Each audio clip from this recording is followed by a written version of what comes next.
We now take you live to the Central Texas Command Center and the heart of the resistance. Crystal clear. It's Alex Ladies and gentlemen. And is that the private Federal Reserve has raised interest rates more on President Trump in the last 13 months than it did in 8 years of Barack Hussein Obama. And that raising interest rates will put a damper on the fast-growing economy.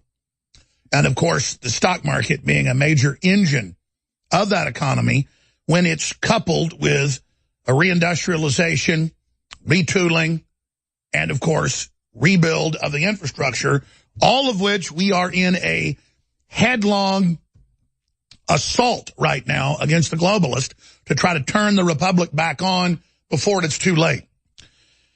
And if you needed a cherry on top, as we've been predicting this, the clips are all coming out in the next segment, if you needed more added evidence, they've been bragging about it. They've been talking about it. They've been trying to talk down the stock market. And then ABC News yesterday had news alerts when it had only dropped 400 points, saying news alerts, the stock market crashed. A crash is more than half of a market. They've got lots of other names like Bloody Friday or Dark this or Dark that. But we would have had to have lost 6,000 plus points in the stock market, 6,013 points on top of the 1,500 plus, close to 1,600 points. So we're talking close to 8,000 points it would have had to have fallen. The stock market's up 40% on the Dow Jones Industrial Average history in the last 13 months. Well, 15 if you count since he was president-elect, technically. And look, it's a big bubble. It's dangerous. You name it. And it's regained, a few hundred points from yesterday. But it's our bubble. And the communist Chinese are on record putting many times more of their yins and yuan in to prop up their stock market. And if you talk down their stock market, you get imprisoned or even executed. So all the people that are cheerleading for China and saying it's in a better position, it's not because of the cultural disparity of rich versus poor and the fact that they are totally maxed out and have low energy stores and a lot of other factors. I don't wish China bad, but the globalists have put their eggs in that basket. Lloyd Blankfeins bragged about it in his Twitter feed, and they're betting on an American collapse and a Chinese century. That's the religion of the Council on Foreign Relations and the globalists for 40 years. Look it up for yourself. You've all heard in the Economist magazine everywhere, the breathless Chinese century that's coming, and they've got all the technology, and they'll kill Christians and Buddhists and sell their organs, and they've got one-child policies. Why? They're really progressive. They're totally banning Christianity. The left in Hollywood likes it. Can't watch any show that's supposedly based in the future from Netflix or Hollywood that isn't China-centric, China-file. No Americanism. It's all global Chinism or China-wood. It's all built on sand. And if America gets its morals back and gets its optimism back, nothing can stand in our way. And we will raise the entire planet as we did for our first 170 plus years. 180 plus years. Really, the first 200. And they know that. And that's why globalism is up against Americanism. And that's why Trump has now told his greatest truth yet, saying Democrats are like death, un-American and treasonous. That video is straight ahead. I want to tell you about an exciting new product we have available at InfoWarsStore.com. And this is basically a product that I've been taking anyway before we even launched our own version of it. Now, the product is Body's Whole Body Support. This is available right now at a massive 50% discount at InfoWarsStore.com. It's the ultimate turmeric and inflammatory support product on the market. It's got the black pepper, which makes for optimal absorption to help boost and support your flexibility, mobility, joint function, immune system, and so much more. Now, we're not even including a lot of the benefits that this product has been scientifically proven to have. So I just got this fresh today. Literally, the seal's not even being opened on it. It's just $29.95. Again, big chunky bottle, 120 capsules in this bottle. It is Body's, the ultimate turmeric and inflammatory support product on the market, available right now at InfoWarsStore.com. Get it today.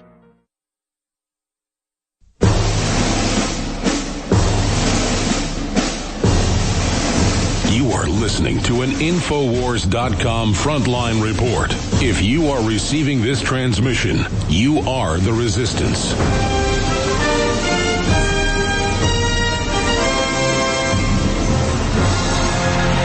From deep in the heart of FEMA Region 6, Austin, Texas, transmitting worldwide, it's Alex Jones.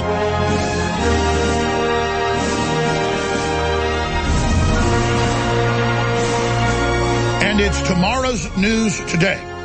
In fact, just yesterday in the second hour, I talked about the fact that we're on top of a giant bubble and that it could be imploded by the Federal Reserve raising interest rates at any time, but that it's all Trump could do to have a bubble for the people instead of the globalist. Just like you give a dying person an adrenaline shot, hoping it brings them back to life, and sometimes it makes their heart explode instead of saving them. As we were talking, the organized plunge had begun, and we 100% know that Goldman Sachs and J.P. Morgan and other big trading arms of those combines had their automatic computers, that's being reported by CNBC, set that when the market dropped just a few hundred points, they had been pre-programmed to a lower threshold to kick into auto selling. Because it had dropped a couple hundred points a few weeks ago, a few months ago. They had already decided. They go, oh, it's the computers. But who programs the computers? It's like, oh, the computers decide who to not give health care under bioethics. Why, the Watson computer, named after a top Nazi, Thomas Watson, the computer decides to stop giving you food and water and kill you. It's okay. But who programs it? So Goldman Sachs and others with their patented, and Bloomberg's involved in it as well with his own system, super fast trading systems that can siphon billions off a day, basically swindling your regular traders. They had it programmed at a very low threshold, not where if it plunged 1,000 points or 2,000 points, but if it went down a couple hundred points, they're saying it's all proprietary, but stock traders on Wall Street saw it all kick in when the market dropped 200 points. And then as soon as it fell, other groups that had theirs set at a higher threshold where it had to be a bigger plunge, then they all started kicking in. And then you saw the plunge protection team, obviously Trump calling up the Federal Reserve and going, I will fire you right now if you don't stop that. And then they'd play the game of, oh, yes, sir, we'll stop that right now. So it was artificially plunged by the public hearing. Oh, my gosh, uncertainty. The country's in a civil war. The Federal Reserve is going to raise interest rates a lot. They've already raised it in the last 13 months, more than 8 years of Obama. That drove things down. And we noticed some of the big top firms were selling.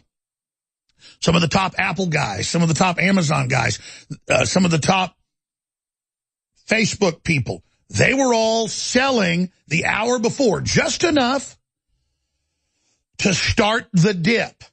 And then the auto trading kicked in.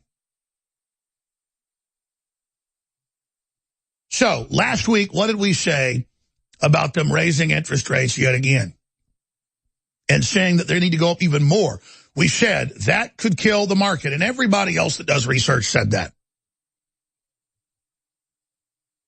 And then meanwhile, not just yesterday, but today, robo-advisor websites have been crashing, locking out traders from their accounts. So you also have the big companies not just because of the volume, but locking people out. It's famous. They're famous for doing that so that they can control the trades, and so they can get out, but you can't get out. They can pre-program the computers on what they're going to allow to go down. They can set how much they're going to let it go down. Then they can go in and start their sells, but knowing it's going to trigger a panic, they cannot let you sell until they know the plunge protection team's going to kick back in. Then they go in and turn the control back off. And it's just the little guys, the middle size, the big mega ones, the big banks, foreign governments, they're all in our stock market just scamming away and making money off riding it down and riding it up, riding it down and riding it up. And I know this, you know this, we all know this. The point is Trump engineered it so that a lot of the money would actually go to Main Street and go to reindustrialization and retooling and infrastructure. And that's why all these foreign companies go, yes, we are moving here, because they're setting the climate up to help that. So I put this out yesterday saying, oh, high-frequency trading, preset sell points by Goldman Sachs, that's the biggest in the world. They run it. They're the top people. They're on record. It's in the news that they had pre-sale settings. No, it's not their fault. We had preset settings. You set the computer. It's like saying, oh, the house is 70 degrees. I can't control it. It's a computer. You control the thermostat. So I said, oh, Goldman Sachs needs to be investigated. And others for setting the threshold very, very low. And by that, it barely drops. The threshold's very low to start mass selling. They had it on a hair trigger. Or you can look at the other way and say it was set very, very high at a hair trigger where there was any drop that happened. But I see it as low. If you want to set the threshold, we have to have a lot of drop. That's a high threshold. A low threshold is it barely drops, you start panic selling. Potato, patata, it depends on how you want to look at it. You know, it's the same thing. It's just different ways of looking at a glass half full, half empty. So we know that happened. And we know they've been cheerleading for the market to go down, but because of incredible exuberance, they've not been able to do it. So the media attacked me and said, Jones claims it's a conspiracy and that there's some type of hanky-panky going on. We all know big banks and brokerage firms never do anything in the stock market. It's completely above board. But meanwhile, today the financial writers and many others are coming out and agreeing with what I said yesterday, what Michael Savage said yesterday, that clearly this is an attack on Trump. Here it is from Michael Savage. It's on Infowars.com by Paul Joseph Watson. Michael Savage thinks stock market plunge is a deep state plot to destroy Trump. We'll play a clip of that, but see, here's just one clip I found this morning, July 21st of last year. Federal Reserve attempted to kill Trump economic boom with their policies of raising interest rates then and talking down the economy. And I said he needs to get rid of Yellen and put his own person in. But the Federal Reserve's private. It does what it wants. Okay, it's a fourth branch of government above the law that's not governmental, in the words of Alan Greenspan. In fact, let's find that later. No rush, but he was on PBS NewsHour like 7 years ago, and he goes, well, the headline is, Alan Greenspan says the Federal Reserve is above the law. And he actually says it. No one can stop us. Not courts, not Congress, not the president, not the people. Since 1913, now over 100 years ago, we rule you. So here's Michael Savage, and then when I come back, we'll play the clip from July. But here's Dr. Savage. The feds are doing this on purpose by running up interest rates to weaken Donald Trump, whose strongest calling card is the economy. Remember, Trump triumphed over Mueller and the nation last week with the release of that memo. Never mind what little Adam Schiff says. Adam Schiff is a fraud, a phony, an empty suit. Robert Hall doesn't even have a suit that would fit him. They're trying to destroy Trump's strongest card, which is the economy. Mueller has gone nowhere with his fake Russia investigation. Trump's stirring so-to speech last week was so great that even CBS admitted 75% of the people who watched it approved of it and loved it. So what happened right afterwards? The establishment, meaning the deep state, call it whatever you want, went into overdrive to destroy Trump or try to destroy him where he is strongest because they couldn't get him where they thought he was weakest. And so they're taking the market down. They're trying to hurt you. They are the enemies of the average American. Make no mistake about it, they're going for you. These people are so evil and so power drunk that they burn the nation to the ground rather than let Donald Trump live another day in office. Do you understand this?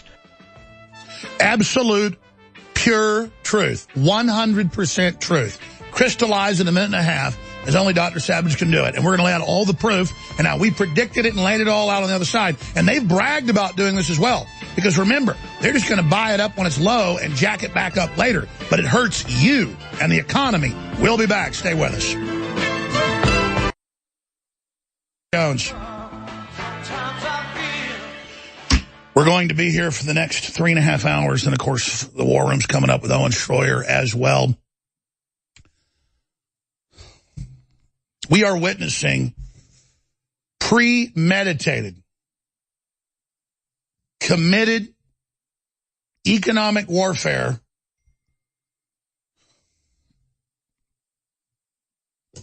against this country. If foreign governments and foreign empires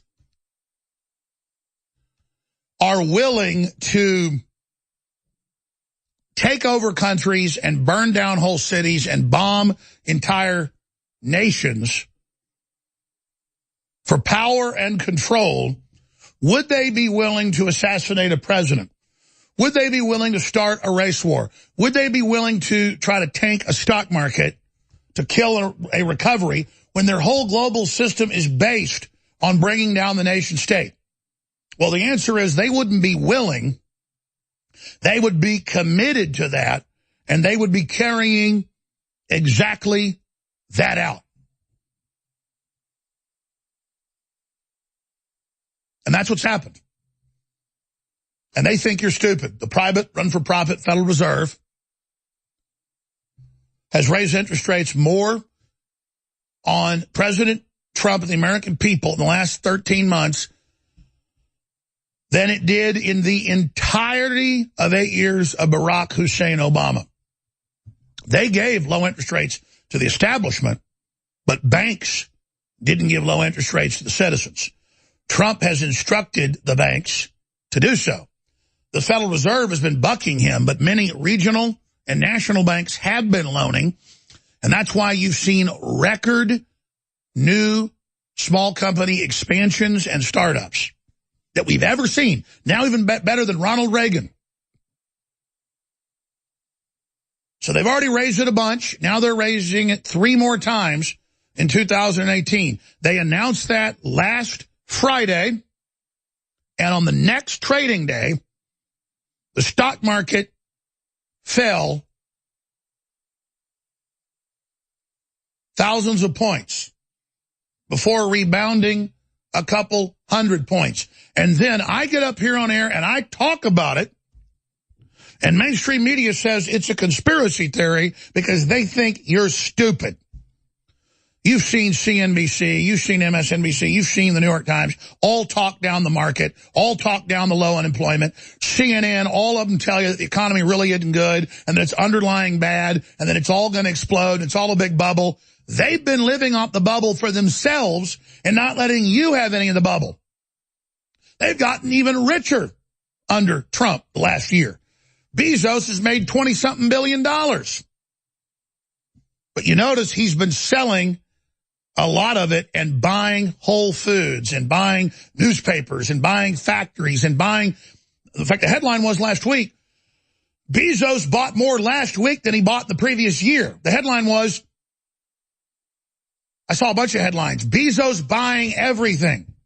Bezos buying everything he can get his hands on because he knew they were getting ready to start bringing the stock market down this week. His whole empire is built on $1.48 on every package he ships of taxpayer money, and almost all his employees are on food stamps. His whole system is about bringing us down. Now the Whole Foods workers are getting their pay cut and their hours increased and overtime taken away, and the food's not going to be really organic anymore, and they're shipping crap in, and the shelves are empty half the time because it's just on-time delivery. Driving workers are cry regularly, just like the Washington Post. They hailed him 2 years ago when he bought it as the leftist savior. Now they walk into board meetings and say, you all need to shut the bleep up.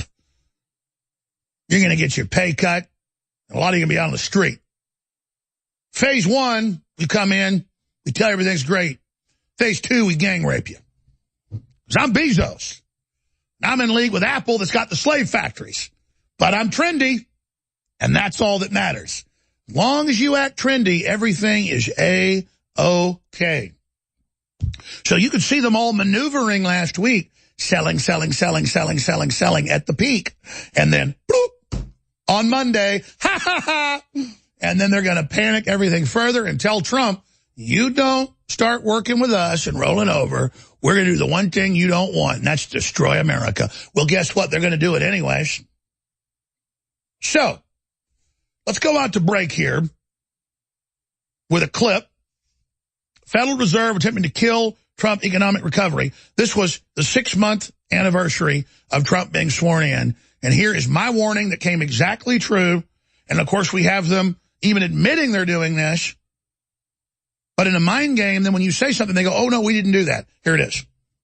Today is the 6-month anniversary of his inauguration and his announcement to kill the TPP, to renegotiate NAFTA and GATT, to kill the carbon tax, to control our borders, and he's delivered in a royal flush. But the headlines from CNN and the New York Times, the Washington Post, MSNBC, ABC, NBC, CBS is Trump doesn't get one piece of major legislation through. Trump's a failure. Trump's in shambles. Trump's under criminal investigation. And yes, he hasn't gotten any major legislation, meaning tax cuts or Obamacare repeal through, but a lot of other stuff that is actually major has gotten through, massive regulations cut, and he's gotten so much done via the executive branch because they were unconstitutionally doing most of their globalist agenda through it. He was able to turn that back on them and kill it, and then watch the economy go from sputtering and faltering and stalling, roaring back. And now, the Federal Reserve announces huge increases coming in the next few months to the previous increases of the amount of money you have to pay to borrow. And as the interest increases, it's a wet blanket trying to stop the American system that empires have been trying to stop for 242 years. This is an amazing time to be alive. And I just tell it like it is, ladies and gentlemen. Trump has delivered, and it is just over-the-top bizarre to see all these liars and scumbags sit there and spew their lies with a straight face because it is so over-the-top ridiculous. That's right. And we saw the leftist media celebrate and go, oh, look, the economy's going down. Trump was speaking in Ohio at a factory. He looks stupid. He's dumb. America's going down, down, down with America. Oh, but Trump's a Russian agent. He wants to hurt America. But we're cheering against America because we're the globalist scum. This is Ad-Free Alex. You're listening to the Alex Jones Show.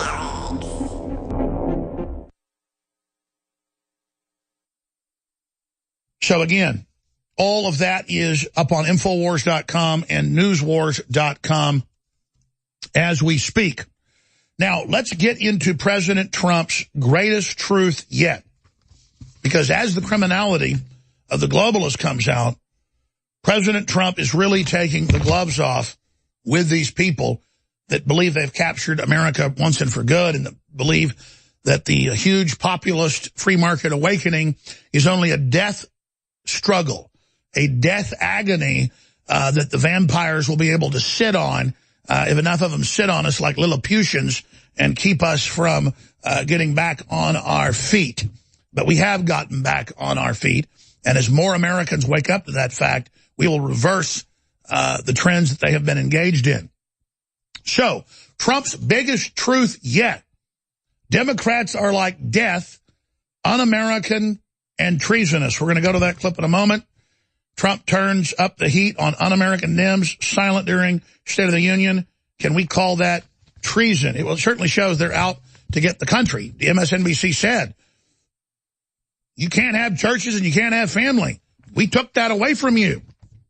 That's a bygone era. The state is your family. So all of it out in the open as the globalists admittedly plunge the stock market for full control. Let's go to the president. But I said you have the lowest black unemployment in the history of our country. It was like, it was a game. You know, they play games. They were told, don't even make a facial movement. And I'm talking about you have the lowest Hispanic unemployment in the history of our country. This isn't me saying, this is the charts, the polls. We have the lowest in the history of our country. Dead silence, not a smile. In fact, there was one guy when I said the lowest African-American unemployment, he was sort of clapping. Like, who was that guy? He's a nice guy. He was a reverend. And he was, I wouldn't say it was exactly arousing, but he was putting his hands together. And I want to find out who he is. I'm going to send him a letter of thank you. And he was probably severely reprimanded. Don't you think, Rob? I think so, because he was the only one. So that means they would rather see Trump do badly, okay, than our country do well. That's what it means. It's very selfish. And it got to a point where I really didn't even want to look too much during the speech over to that side, because honestly, it was bad energy. No, it was bad energy. You're up there, you've got half the room going totally crazy, wild. They loved everything. They want to do something great for our country. And you have the other side, even on positive news, really positive news like that, they were like death and un-American. Un-American. Somebody said treasonous. I mean, yeah, I guess why not? You know, can we call that treason? Why not? I mean, they certainly didn't love our country very much. But you look at that, and it's really very, very sad. So we have to keep it going, because this country is turning, and it's turning much faster. And I said I'm going to do it, but it's happening faster than I thought. And then I saw the New York Times, the Washington Post, CNN talking point. By the time I went and picked my kids up from school and got home yesterday, I went to home early yesterday. I was already planning to go get them after school and take them out to eat and stuff, and then go home and hang out. And by the time I got home at about 6 o'clock, after picking them up and going to early dinner, there was the talking points in my office on the two computers. The same talking point. Embarrassing split screen. While Trump talks that the economy's up, it's plunging. And then it showed photos of him giving the speech in Ohio at the factory, and then it showed shots of the stock market going down. And it was just like growing up where you'd see ABC, CBS, and NBC all with the same teleprompter news in the same order for 30 minutes every night. And it'd be the same ads a lot of times during the breaks, totally programmed. And it was the same deal. Trump's embarrassed. He's talking up the economy, but it's not good. Even though you have the job startups and the wages going up and the tax cuts and the bonuses, they go, oh, well, a lot of blacks are out of the workforce, so that's why it's the lowest unemployment ever. No, you look at the index, those working are at the highest index since they set up the Labor Bureau statistics, and the wages are much higher, which is the argument of the Federal Reserve to raise interest rates, saying wages are too high, that's going to cause inflation. When we all know they're not too high, they're still way too low because of how inflation is. Let me tell you, I'm not a rich guy, but I got some money, and I go buy groceries and stuff, and I'm like, it hurts. I'm like, how does an average family do this? Inflation's been incredible.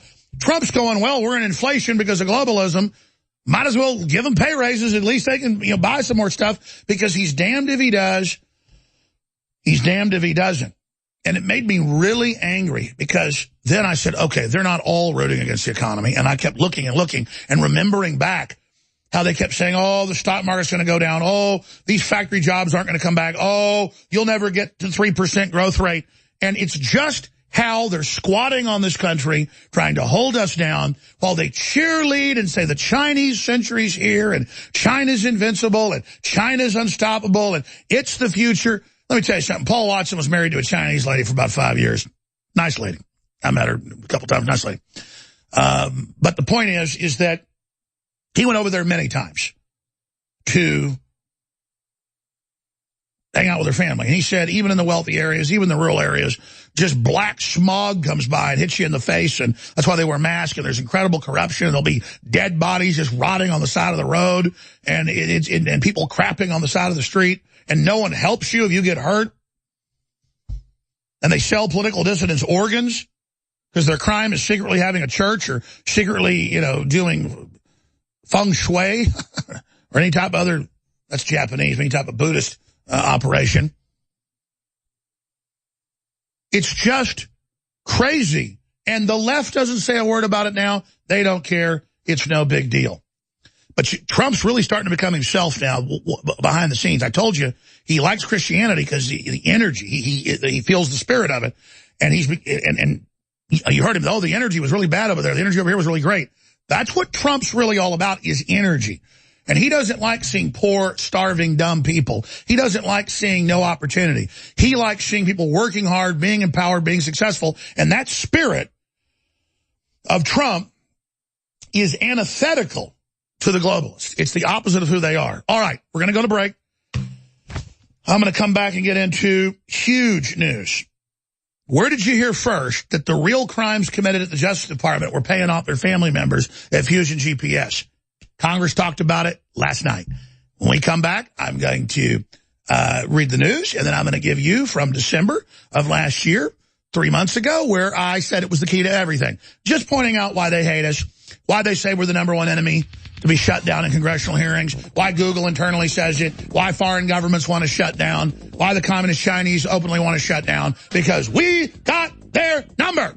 I told you years ago that the University of Texas is run by the communist Chinese. 2 weeks ago, it was the front page of even the Washington Post had to admit it. Chinese intelligence was caught running the university, basically. And just jacking all the DARPA data. Stay with us. Tomorrow's News Today. You're listening to The Alex Jones Show. I'm your host, Alex Jones. I call it InfoWars Live. On syndicated radio or on the satellite receiver. It's The Alex Jones Show. That's been the name of it for 23 years. Again, I'm Alex Jones, your host. Thank you so much for joining us. Infowars.com, newswars.com are the main sites. We are witnessing the globalists openly trying to plunge our stock market, the Federal Reserve raising rates, knowing it would do that, then hyping it, and then having their trading systems preset to begin to lower the value. Now, we have a lot of news coming in that we're going to be breaking down as it unfolds. But here's a headline. The Federal Reserve may secretly want to sink the record-breaking stock market. And that's from The Street. The Street, one of the even big establishment publications, and that's Peter Schiff saying that. We'll play some of that video coming up at the start of the next hour. And Peter Schiff is going to be joining us on air. And he was on with us just 2 weeks ago and was predicting all of this. But he's saying it's bad if they try to crash it on their own, but it's healthy because bubbles are bad. Yeah, but then the Chinese, everybody else have their bubbles. So that is coming up. At the bottom of the next hour, you definitely do not want to miss that. Now,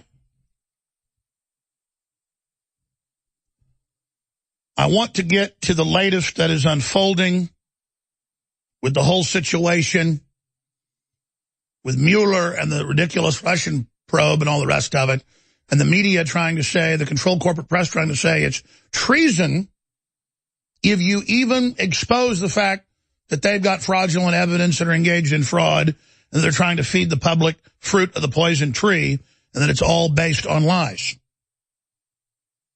So we're going to be going to all of that in just a moment, but I wanted to review the crimes that have been committed on the face of it, prima facie. That means you catch somebody with the dead body and there's a witness that saw them stabbing them with the knife, or you catch somebody in the act of shooting somebody in front of a sports stadium, it's prima facie. And you have Justice Department officials giving money directly to their spouses, because there's multiple ones, that then quarterback creating the fake dossier and giving it a fancy French name. So everybody is wowed about it. Notice Congress, Nunes didn't call it the dossier or the Bible. He just called it a memo, a FISA memo off what they did with the FISA court, the proof of the entire fraud and how they lied to the FISA court, which is another serious crime. So that's coming up in a moment. But briefly, we've got all these new initiatives that I've been so busy, I haven't even promoted. You're listening to The Alex Jones Show. On purpose, by running up interest rates to weaken Donald Trump, whose strongest calling card is the economy. Remember, Trump triumphed over Mueller and the nation last week with the release of that memo. Never mind what little Adam Schiff says. Adam Schiff is a fraud, a phony, an empty suit. Robert Hall doesn't even have a suit that would fit him. They're trying to destroy Trump's strongest card, which is the economy. Mueller has gone nowhere with his fake Russia investigation. Trump's stirring so-to speech last week was so great that even CBS admitted 75% of the people who watched it approved of it and loved it. So what happened right afterwards? The establishment, meaning the deep state, call it whatever you want, went into overdrive to destroy Trump or try to destroy him where he is strongest, because they couldn't get him where they thought he was weakest. And so they're taking the market down. They're trying to hurt you. They are the enemies of the average American. Make no mistake about it, they're going for you. These people are so evil and so power drunk that they burn the nation to the ground rather than let Donald Trump live another day in office. Do you understand this? The globalists are so power drunk, they'd rather burn the nation to the ground than let Donald Trump spend one more day in the Oval Office. Total truth. I don't hardly ever play clips twice, but I already played that last hour. I had to play it again because it's so true. I just got poleaxed during that last 2-minute break in between the first and second hour by information I just learned from one of our investigative journalists that I have to go to a few clips at this point, and I'm going to have to come back to break the news that we're about to break here on air that is devastating. Devastating to Hollywood. Devastating. Devastating. And, I mean, it's rare that news is so over the top that I even have trouble dealing with it.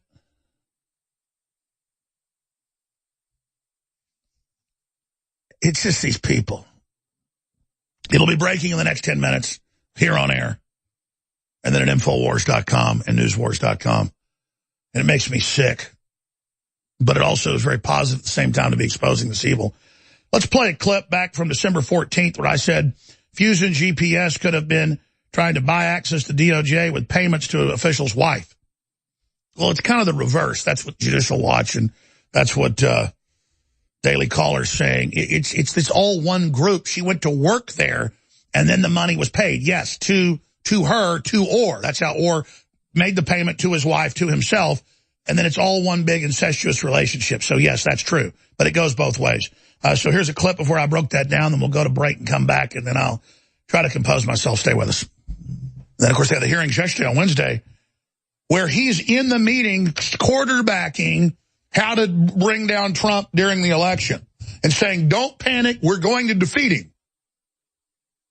And then they run the whole fake Fusion GPS deal, and they got the Justice Department paying millions to the wife of the head of the Justice Department Russia unit. I mean, total collusion. This is as bad as Hitler sitting in judgment of the Nazis in Nuremberg. I mean, this is, whoa, this is so over the top arrogant, belligerent, hubris-filled, chutzpah-filled, bravado-filled. The arrogance, the recklessness, the fake confidence that criminals and scum and betas engage in when betas finally get in a man's world and get together as a group of betas and start engaging in criminal activity, they just do things alphas would never do. I keep learning that it's betas who are the ones that get together and commit the really big crimes. And they're all a bunch of chicken neck, anti-American trash. I mean, you read their emails, their texts. I mean, these are people that have a big, giant you-know-what for America and just hate flyover country and hate bitter clingers and hate. This happens only every once in a while that a story so big hits my desk from our incredible investigative journalist that it gives me a migraine headache. And I'm not complaining. I instantly, within about 2 minutes of looking at this information, got a splitting headache, a vision blurring headache. And I only have migraines maybe twice a year. Because it's so horrible,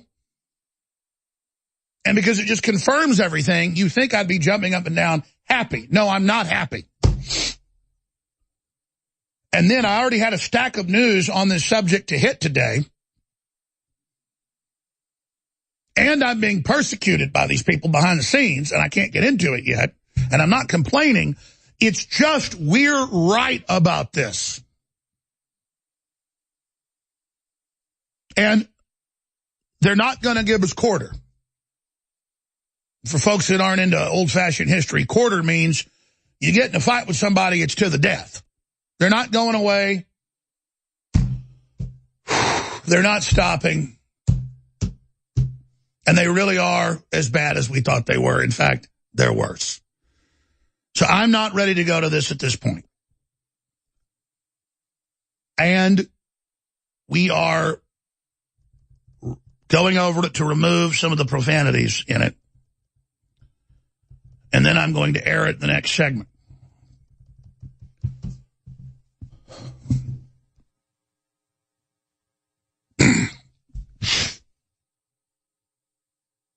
So that's coming up in a minute. I taste blood in my mouth. You know what I'm talking about? Copper right now, as a parent. And I know what it is. It's my natural inclination. If I was in a village 10,000 years ago and there were people like this, they wouldn't be doing too well real fast. And I'm not somebody that shoots my mouth off. Everybody knows that. We're changing the world. And I don't even like talking like this. It's just at a certain point, it never ends. You know, I haven't gotten to 1/10 of bombshells yet today. These are the type of bombshells that are on Infowars.com. Just sensational beyond a knowing. Adam Schiff, the guy leading Take America Down operations, up to his eyeballs with the Russians, caught trying to cover up and obstruct criminal investigations of Hillary, caught trying to block the criminal activity of Fusion GPS. He's now come out and says Russians promote the Second Amendment so Americans would kill each other. That's right. Adam Schiff, the Second Amendment is a Russian conspiracy. The stock market up's a Russian conspiracy. Taking care of the veterans, a Russian conspiracy. Having the biggest small business startups in modern history's a Russian conspiracy. Having the lowest black and Hispanic unemployment ever recorded is a conspiracy of the Russians. No, you are the conspiracy of Hollywood and the whole stinking thing. And we've got the reports coming up that the Federal Reserve may secretly want to sink the record-breaking stock market. Oh, that's the street.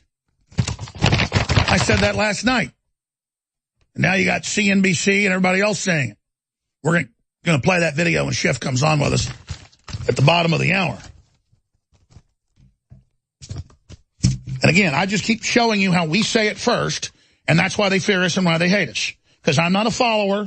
I don't sit around and wait for somebody else to do it. Now, before we go any further, and I play some of these clips, I'm going to play these clips back to back because I got to go work on some things during the break and just get my head together before I come back and cover this. This big breaking news is going to break in about 8-9 minutes at Infowars.com and Newswars.com and PrisonPlanet.com. But boy, did Trump say it right when he said Democrats are like death. All those that hate me love death. That's their cult. That's their spirit. So Christ said, they're like death, un-American and treasonous. Like Savage said, Total Veritas, the insiders want to burn it all down if they can't control it. And Trump's trying to give us the keys back. I respect you. I believe in you. You're amazing. America's amazing. I love the energy of America. I'm in the cult of America. The globalists go, he's mentally ill. He's crazy. What, betting on the best horse the world ever saw? No, I think he'd be crazy to join you death lovers who love communist China. It's like a freakazoid science fiction nightmare that killed 80+ million of its own people and kills hundreds of thousands a year conservatively right now, and it keeps people in cages DNA tested to sell their organs that did nothing. That's lovers of death right there. So rolling over to you is like death. So we're going to play Adam Schiff, Russians promoting the Second Amendment so Americans will kill each other. And then I'm going to play the rest of the clip. I didn't get to all of it. Flashback. They're now saying go after Orr for giving his wife millions of dollars from the Justice Department as a type of double-sided payoff that you can only do if your husband and wife doing something like that. It's just a payoff. It's a kickback. It's unbelievable. Let's go ahead and play both those clips back to back, and we'll come back with a bombshell. But we can see, for example, on Facebook, so graphically what I was mentioning earlier, the multiple aims of the Russians in their interference. No proof, no nothing. You just lie. You just say this. Keep going. The content that was clearly anti-Hillary, and you had the content. Oh, clearly. Hit pause. I'm sorry. All anti-Hillary stuff was a Russian bot. That's all lies. It's been proven to be lies. He just lies to people. Here, go back to Jeff Bezos's Washington Post. Let's go back to the Washington Post. Here. But even the bigger quantity of content that was being pushed through social media was just content designed to pit us against each other, to exploit our divisions. Oh, the race and all that stuff like you do? Of course, they, as you have seen, they parroted Black Lives Matter to try to broaden the racial divide. You guys funded that. Fascinatingly, they also trumpeted the Second Amendment. Apparently, the Russians are very big fans of our Second Amendment. They don't particularly want a Second Amendment of their own. Oh, yes, they do. But they're really glad that we have one. The Russians would be thrilled if we were doing nothing but killing each other every day, and sadly, we are. All right, here I am getting in December what's now breaking. Go ahead. Then, of course, they had the hearings yesterday on Wednesday where he's in the meeting quarterbacking how to bring down Trump during the election and saying, don't panic, we're going to defeat him. And then they run the whole fake fusion GPS deal, and they got the Justice Department paying millions to the wife of the head of the Justice Department Russia unit. I mean, total collusion. This is as bad as Hitler sitting in judgment of the Nazis in Nuremberg. I mean, this is, whoa, this is so over the top, arrogant, belligerent, hubris-filled, chutzpah-filled, bravado-filled. The arrogance, the recklessness, the fake confidence that criminals and scum and betas engage in when betas finally get in a man's world and get together as a group of betas and start engaging in criminal activity, they just do things alphas would never do. I keep learning that it's betas who are the ones that get together and commit the really big crimes. And they're all a bunch of chicken neck, anti-American trash. I mean, you read their emails, their text. I mean, these are people that have a big, giant you-know-what for America and just hate flyover country and hate bitter clingers and hate Christians and just hate everything. I mean, this is a group of garbage. But you've got to be garbage. If people are in your business, which is our country, robbing it, they're going to hate the people they're robbing. It's what criminals do. They always demonize who they're robbing. And they always think they're invincible until they get caught robbing. But it gets worse. You've got the FBI giving millions of dollars with McCabe directing it behind the scenes during the campaign against Trump in emails and text messages saying, don't worry, we're going to stop Trump. Angry.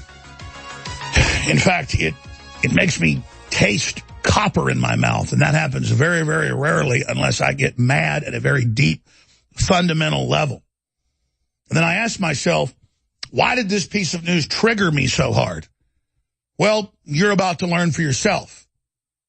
Because I have a stack of news today that ties into this same subject.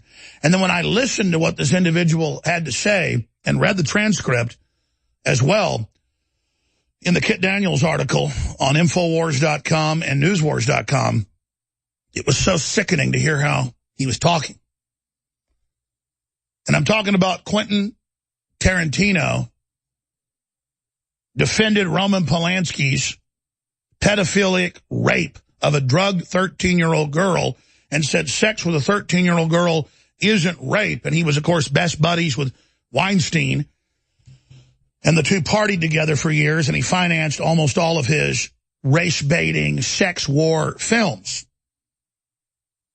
So there you go. Infowars.com. And it shocked even Howard Stern in an interview from 2003. The full interview is posted on Infowars.com in the article. But remember, we have Meryl Streep saying Roman Polanski shouldn't be in jail for raping a 13-year-old, or then he got in trouble for Europe for other stuff, and they finally got him. Before he was in jail, a few years before that, she was, in the early 2000s, giving standing ovations when he was still winning Best Director from the Academy. And he was known for all of this. And there's the reports of all the rape by Weinstein and the underage girls as well. But don't worry. As you're going to hear from Quentin Tarantino, it's all okay, even though he introduced us to images of men raping men in Pulp Fiction and made it cute and funny. And what gimps were and sex slaves in boxes and all this, fun stuff. If you get kidnapped and put in a box, you'll think it's cool too. Where's the gimp? I think he's sleeping. You'll just have to wake him up now, won't you? And so in real life, that's who Tarantino is, it looks like, is Zed. And you know what happens to old Zed in Tarantino's movie? So pipe hitters come along.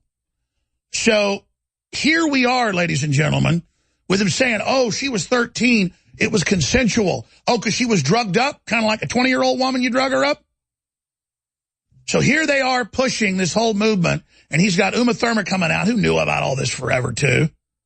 They had her crashing in cars. They spit on her. Tarantino's defending that now, but now that she's not a big star anymore, she wants to get 10 more minutes of fame. You should have talked about it back at the time, lady. That's all I'm saying. I'm not comparing you to monsters like Weinstein or Tarantino, but, man, let me tell you, I know a lot of folks from Hollywood. Tarantino's lived in Austin for 16 years. He doesn't like me. He's come right over and told me to my face. Arrogant old cuss. I won't tell the rest of the story because it's too unbelievable, but let's go ahead now, ladies and gentlemen. It was at the French Connection when the director was there. Also the director of The Exorcist, same guy. It was there. Back when the Alamo Draft House was one movie theater downtown. It was there. Let's leave it right there. Let's go ahead and go to him on Howard Stern. And you're hearing about this here. Other folks obviously knew about this, but no one's reported it. Now we're reporting it at Infowars.com. Here he is defending the rape anally of a 13-year-old girl. Here it is. Exactly. All right, you got to explain this. I've been dying to get a hold of you for this reason. When Gary Garver, our reporter out in Hollywood, interviewed you, here's what you said. I got to ask you about this. Okay. This I don't understand. Your movie I understand. This I don't. You ready? Yeah. Okay, here we go. Hey, Quentin, how you doing, man? Hey. How's it going, man? Pretty good. Nice to meet you. What have you done to make the world a better place? I don't know. What do you think I've done? Cool movies. Oh, well, I'll stand with that. Pulp Fiction's awesome. Yeah. Hey, were you happy when Roman Polanski won the Oscar? Yeah, that was pretty cool, actually, yeah. What's so great about a rapist being the recipient of Hollywood's highest honor? I don't consider him a rapist. All right, that's the one. How can you defend... See, I don't understand this. How come Hollywood embraces this madman, this director who raped a 13-year-old. He didn't rape a 13-year-old. It was statutory rape. Yeah, all right. Well, that's not quite the same thing. All right? Come on. Pause. Enough said. Back it up 10 seconds. Robin and Stern are absolutely right. If you're 16 and you got a 20-year-old boyfriend, it's creepy, but it's statutory. If you're 18 and she's 15, no. You're a 40-something-year-old guy with a drugged-up 13-year-old having sex with her until she bleeds all over the place, and you grabbed her and you drugged her. Let's go back. Let's go back to this creep.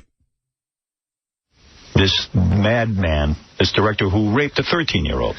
He didn't rape a 13-year-old. It was statutory rape. Yeah, all right. Well, that's not quite the same thing. All right? Come on. Enough said. It's not statutory rape. You know, he had sex with a minor. All right, that's not rape. To me, when you use the word rape, all right, you're talking about violent, throwing them down. It's like one of the most violent crimes in the world. You can't throw, throwing the word rape around is like throwing the word racist around. All right, it just doesn't apply to everything that people use it for. All right, he was guilty of having sex with a minor. All right, that she didn't want to have. No, that was not the case at all. She wanted to have it. Well, and dated the guy, and she was 13, and found out. Well, by the way, we're talking about America's morals. We're not talking about the morals in Europe and everything. Oh, in Europe and everywhere else where pedophilia is kind of cool and underground, and they can grab your kid out of the backyard. It's okay, as long as you put them on 5 hits of X. I've got a 13-year-old daughter, and I got a 10-year-old daughter now, and I got a 9-month-old daughter, and I catch anybody touching them, you're dead. I don't care what your morals are, Tarantino. You're nothing but a thug wimp. You're going to get it. You got that? You're in a lot of trouble, politically. So the rest of the audio and everything's up there. He goes on to defend it. It's sick. But let's go out to break with a standing ovation for Roman Polanski that year. And then a couple years later, he got arrested for similar stuff in Europe and is still in jail now, and they're all sad about it.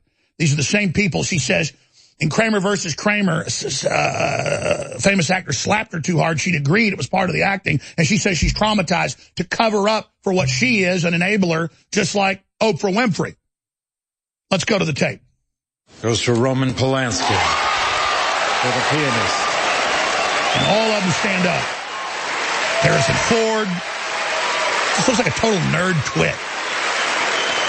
Bunch of fake nobodies. Oh, there you got all the rest of the people. Yay! We grab little girls,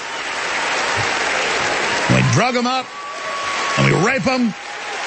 The Academy congratulates Roman Polanski. But see, in Europe, or in Harvey Weinstein, when he's on the airplane with the Lolita Express with Mr. Epstein and Bill Clinton, going to known areas where they got 10-year-old girls that were kidnapped, and, sometimes they end up in the ocean. Hey!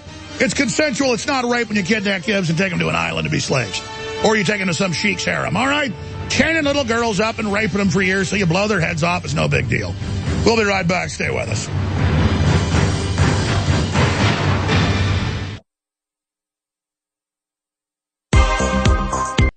Stock market. Well, that's definitely what Dr. Michael Savage thinks. That's what I said in July, what I said in December. We've already played those clips here. So all I'm saying is, can't America have its bubble too?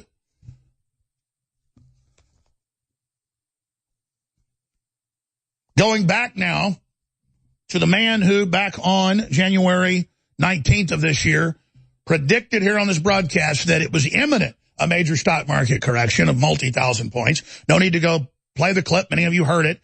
For the time constraints, we'll just go right to him. I may get to it after he leaves us and just tag it on. So when we post this later, people can see that. But the Federal Reserve may secretly want to sink the record-breaking stock market. That is a quote here, and that's out of thestreet.com. He was on MSNBC, CNBC talking about it. I don't know the Fed has much love for Trump, he said, adding that the Fed had the markets back during the Obama administration. Maybe the Fed would be happy to see the bear market that could be blamed on Trump. Schiff thinks the markets could easily correct 20%. That's what he said 2 weeks ago. So, joining us right now is the man that predicted it. So why is this happening? You know more since last night, obviously. What's really going on? Well, as I've been saying, and excuse my voice, I've had got a cold the other day. But, hold on. interest rates have been rising. Right, the yield on the long bond has been. I got to take a drink. It's okay. Well, you look great even if your voice is gone. We all know how it is this time of year. I just did an interview. I don't have my voice. I understand. Peter Schiff of Europac.com joins us. But so interest rates have been rising. The markets have been ignoring this. And I said, look, eventually the markets can't ignore it. Why are rates going up? It's not the Fed hiking rates. It's bond prices falling. Why is that happening? It's happening because the budget deficits and the trade deficits are skyrocketing. We got a trade deficit today, December deficit, biggest in 9 years. If you take out oil, the biggest trade deficit we've ever had in 1 month as a country. I mean, trade deficits are exploding. And when the tax cuts were passed, that shined a light on the massive deficits that are going to be needed to finance these tax cuts. Plus, Trump is talking about infrastructure spending. That money has to be borrowed. They have a budget deal now they're doing. They're going to include pork barrel spending for the Democrats and the Republicans. They're throwing all fiscal discipline out the window. We are about to flood the world with treasury bonds. Who is going to buy these bonds? The Fed is saying they're not going to buy any. The Fed is saying they're actually going to sell bonds, that they're going to let their balance sheet shrink. The last time we had $1 trillion a year budget deficit, the Fed was doing $85 billion of QE a month. Now they're saying we're going to do the opposite of that. So bonds are falling, and that's going to bring down the stock market. It's going to bring down the economy because the only thing that's been propping us up has been very cheap money, very low interest rates. You take that away, and everything comes toppling down. You know, the danger for Trump is it happens while he's on the job. Peter Schiff, it looks like what you're saying here, with a great track record of predicting things accurately and you know, raising billions for your investors, that there's two things. Trump is massively pumping money into the world economy in an attempt to turn things back on, but at the same, so that you could say is a problem historically. But then also the Federal Reserve is now changing policies where they put up with this under Obama, but they've signaled, oh, we're not going to buy any of our treasuries like we did with Obama, and we're going to raise interest rates, leaving Trump out in the cold, a true double cross. Well, it's not that this would be positive. What the Federal Reserve did under Obama was not good for the country. We would have been much better off had we done no quantitative easing. No, I understand that, but they're changing their policy for Trump, as you said. Well, then let me ask it this way. I mean, repeating and expanding on what you said last night on the street, and what you said on CNBC about the Federal Reserve having it out for the president. Please give us your take on that. Well, when I made those comments, and they were a while back, actually, I said that I believed that had Hillary Clinton won, while Janet Yellen was the Fed chairman, I don't believe we would have got all those rate hikes. I think the Fed would have been much more cautious about raising rates when if Hillary had won. But since Trump had won, I think they went forward with those rate hikes, even though the economic data didn't support it. In fact, despite what everybody's talking about, if you look at the data, right, GDP growth last year was not strong. In fact, it's probably going to come out weaker than the average that we had in Obama's second term. Job growth in the last year is the slowest it's been since 2010. We don't really have a strong economy, but we have a lot of debt. And so now that Powell is coming in, I mean, Powell has been appointed by Trump. We'll see if he is going to give in to some political pressure, which ultimately is not good for the country. To just print money to try to paper this over is not a good thing. But I think if the Fed has to rescue the markets and rescue the economy with another round of quantitative easing, and obviously, too, it's going to embarrass Trump if the Fed has to reverse course because the economy is a mess and the stock market is tanking now that he's already claimed credit for it. But if the Fed does that again, it is not going to end well. I think it's going to cause a dollar crisis. I think it's going to cause a sovereign debt crisis. I don't think the Fed can do for Trump what it did for Obama. I think they're out of bullets. I think that next time they do QE, it's going to be a fatal overdose. Okay, stay there, please. Let's walk through this on the other side with the head of EuroPacificCapital.com on the other side and look at the bad side of all this if he's correct. And so far, 2 weeks ago, he did call it. Peter Schiff is here with us again. I'm Alex Jones. Spread the live links. If you're listening to local radio, spread those links on local TV. Tell folks tune in, and we will drill down into this in the next segment or two. We got them on a little bit late, so you can stay a few more segments. Introducing Floralife, the new probiotic. Crooked Hillary is at it again, gaslighting the population. She says Trump is using the FISA memo as a scapegoat for the Russia probe. Speaking to students at Georgetown University, Clinton said her loss is attributed to misogyny and sexism, but another contributing factor was the outgrowth of all the anxiety and insecurity playing on some people and leading them on a hunt for scapegoats. But thanks to those damning text messages between two anti-Trump FBI investigators, we know the Russia investigation was meant to be Clinton's scapegoat for losing the 2016 election. Peter Strzok and his mistress Lisa Page outlined an insurance policy to derail Trump should he win the election. FBI officials like Strzok and former Deputy Director Andrew McCabe were quarterbacking the investigation into Clinton's illegal server. The FISA memo itself details evidence of the Clinton campaign colluding with the FBI, DOJ, and the State Department. Leanne McAdoo, Infowars.com. Over a year in the making, produced by one of the top organic firms in the country, that if you want proven studies and documentation, I can speak for hours just on the files I have here, of what this is proven to do, the ingredients in this.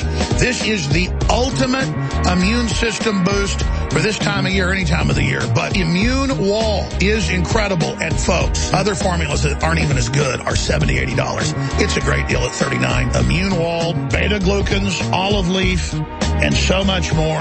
It is concentrated. You need to go read what is in here. The mushroom blend of the most expensive, highest quality mushrooms that just incredibly accelerate. A citrus peel blend. I mean, this is the next level. It's now available, ladies and gentlemen, Immune Wall. I think it's beyond seasonal. Beta-glucan, olive leaf, and more. Immune Wall, InfoWarsStore.com, InfoWarsLife.com, or 888-253-3139.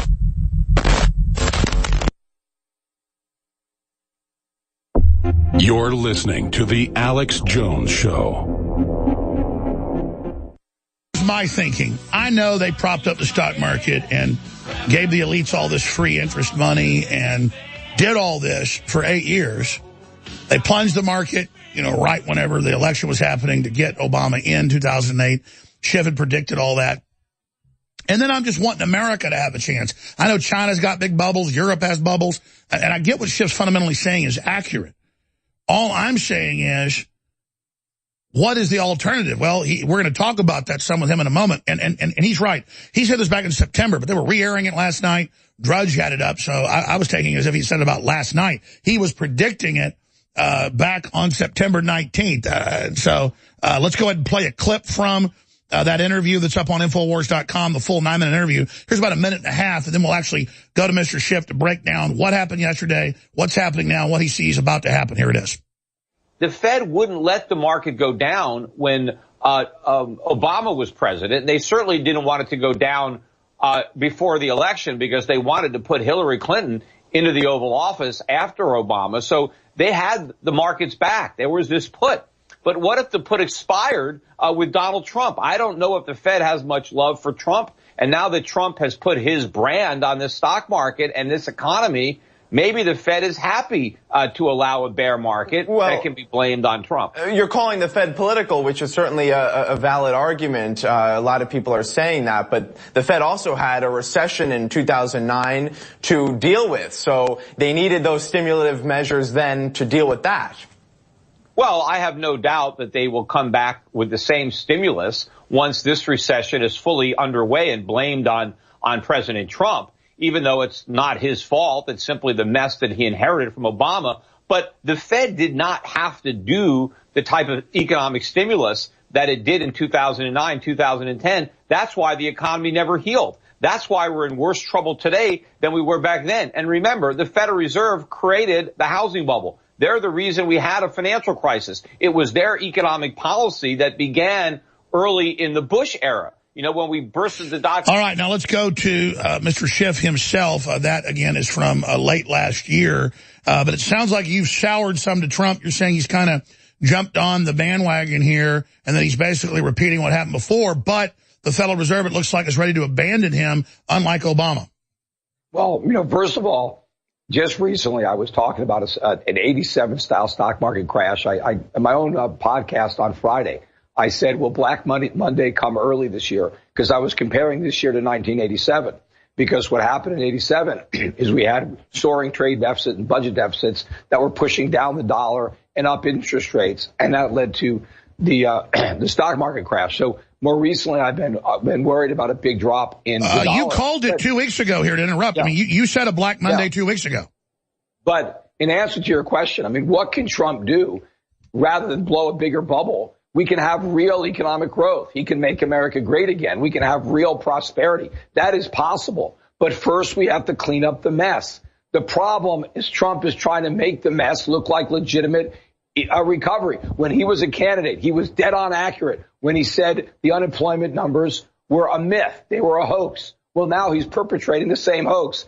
He was dead on accurate when he said the stock market was a bubble. It's still a bubble. It's a bigger bubble. So why can't Trump, the president, govern like Trump, the candidate? I want America to be great. But in order to do that, we can't blow another phony economy with a bubble. We need real economic growth. And so we need smaller government. Yes, I want tax cuts, but that means we need a smaller government. That means we got to cut spending. We got to eliminate departments. We got to make government smaller. Trump is making government bigger, and he's cutting taxes and trying to claim credit. You don't get credit for running bigger deficits to pay for bigger governments. If you want prosperity, we need to shrink government. We need to unleash the free market. We need to unleash capitalism. We're not doing that. We're doing the same smoke and mirror nonsense. What Trump doesn't realize is it isn't going to work now. He's not going to get out of Dodge.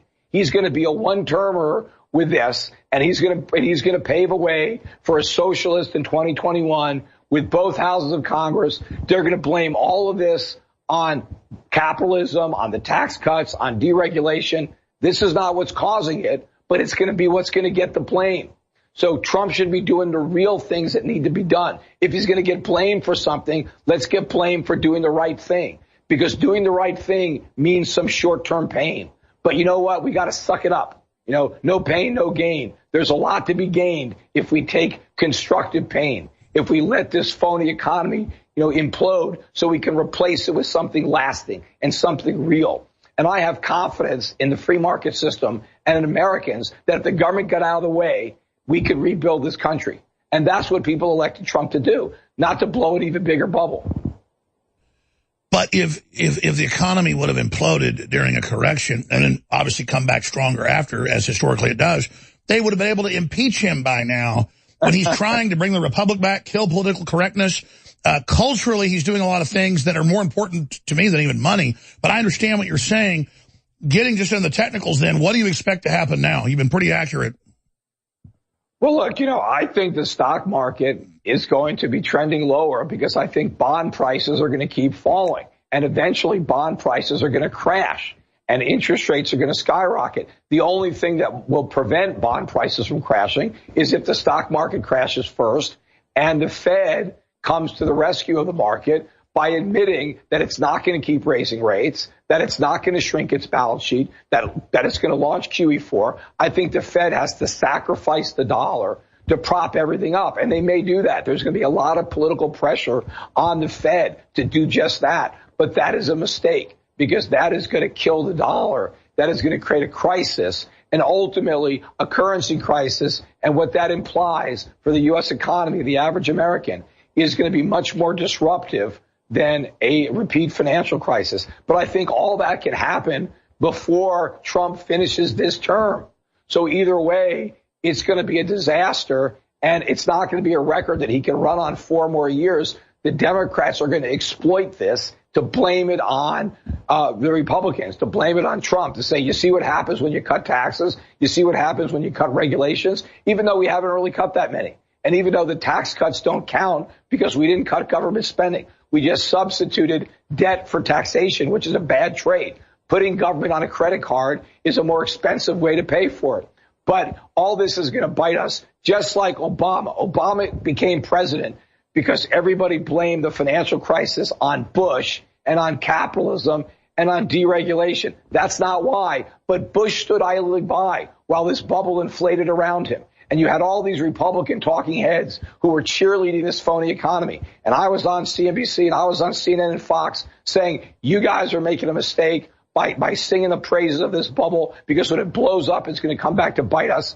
That's exactly what happened. Let me ask you this question then. They don't let me on CNBC anymore, so I can't point this out. I'm not disagreeing with you on the fundamentals here. All I'm saying is, look at the dollar, at least last time I checked an hour ago, is up on all this certainty, aren't we kind of the best house in a bad neighborhood? The dollar is barely up. You know, when the market was crashing back in 2008, the dollar was soaring. The dollar index is still below 90. The dollar has barely recovered anything. So there isn't a flight to the dollar. All that's happened over the last couple of days is the dollar stopped falling. But, you know, the dollar should be falling if people really understand what's going on. But they don't. That the markets will keep falling until the Fed cries uncle, until the Fed, you know, takes away the rate hikes. And of course, that's what's been propping the dollar up. And the amazing thing is the dollar's been falling, even though everybody expects rate hikes, even though everybody thinks the economy is good, even though everybody thinks the Fed is going to shrink the money supply, the dollar has still been sinking. The dollar has everything going for it. Let's talk timetables. And when you sit around the table with your wife and children or your business partners, what do you really expect to happen in the economy? Look, you know, I expect the economy to relapse back into recession. I believe we would have already been in a recession. If you look at how GDP slowed rapidly, Obama's last year of growth was very low. I think had Hillary won, we would have been in a recession in the first year. Now, the Fed might not have raised rates as many times as they did, but I think we're going there anyway. But because Trump won and the prospect of it being a game changer, it created a lot of excitement. And I think there was some spending that took place or maybe some investment that might not otherwise have taken place. And so I think we bought some time. I think the onset of I agree with you. So let me ask you this as we go to break. Let me ask you this, Peter Schiff of Europac.com. Before we go to break, come back in 2 minutes and give us the answer from your perspective. I agree with all that. Why then is the Federal Reserve withdrawing its support, raising interest rates? Why is the media bad-mouthing the economy in many cases? Why are they having different policies now than they did with Obama? Just like you talked about in September, that's coming true, but now you're not wanting to defend the president as much. That's fine. I want to find out why on the other side. Newswars.com, prisonplanet.com. Spread those links.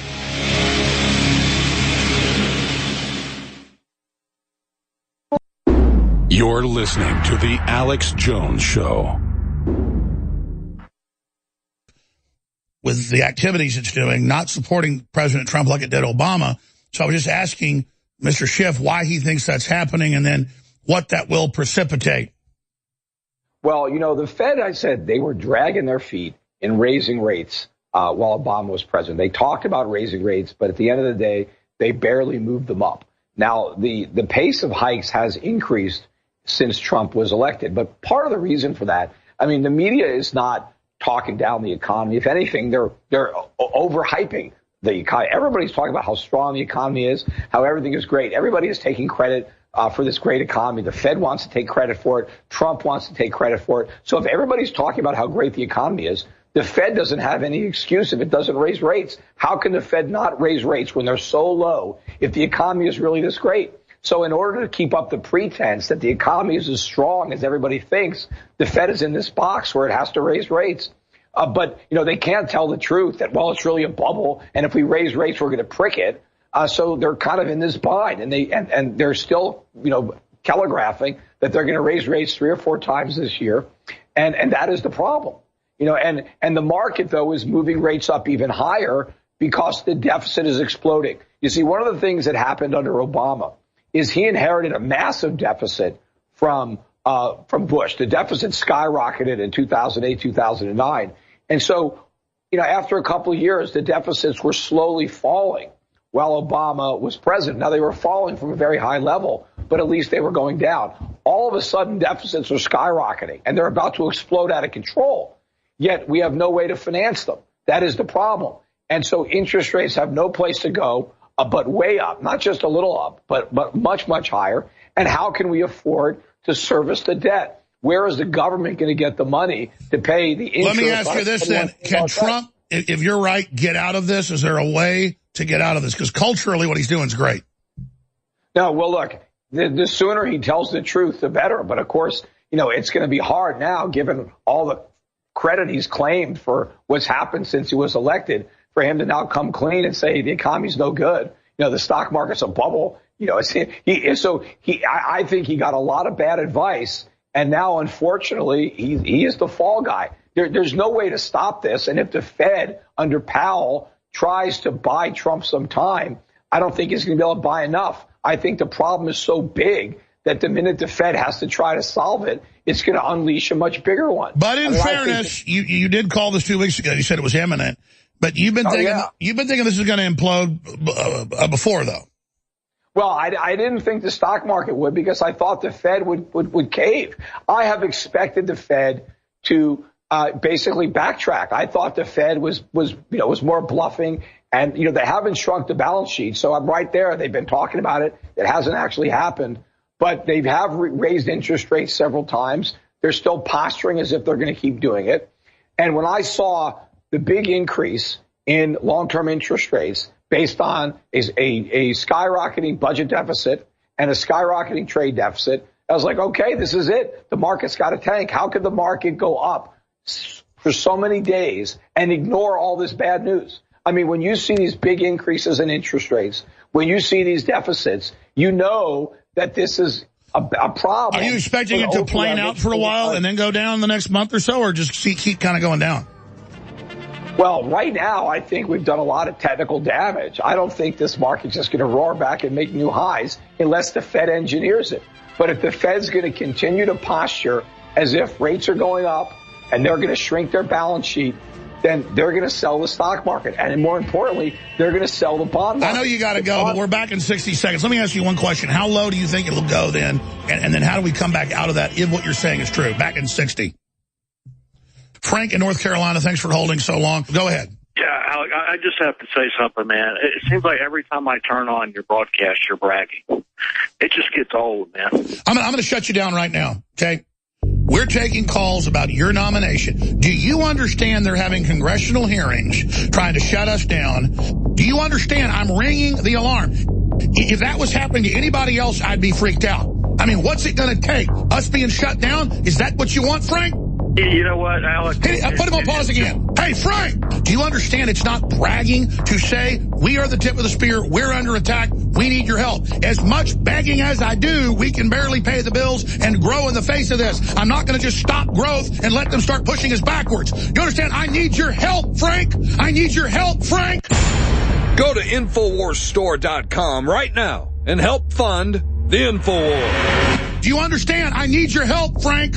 Free press needs your help, Frank. I get he's a smart guy. I've been interviewing him probably, I don't know, at least 15 years or so. And he's a respected guy. In fact, he said a lot of things they didn't want to hear, so he's kind of been banned off MSNBC and CNBC and, other channels. I guess he's on Fox Business some. But he's here, and here's where I stand. And then I want him to be able to finish up and get out of here because I know he's busy. Trump culturally going after political correctness, trying to secure our border, trying to not attack our families, take care of our veterans, the exuberance, the positivity. I like that. I get there's issues. Damned if he brings the economy down to reset it. Damned if he doesn't. It's a bubble. They blame it on him. So it's kind of like I'm a backseat driver, and we all are, other than our own positivity, our own exuberance. But I'm not in a cult at the same time. I just think, what would it be like if Hillary was in? They were coming after the free press. They already are. We'd be in a much worse world. So I just don't want to be the eternal pessimist here.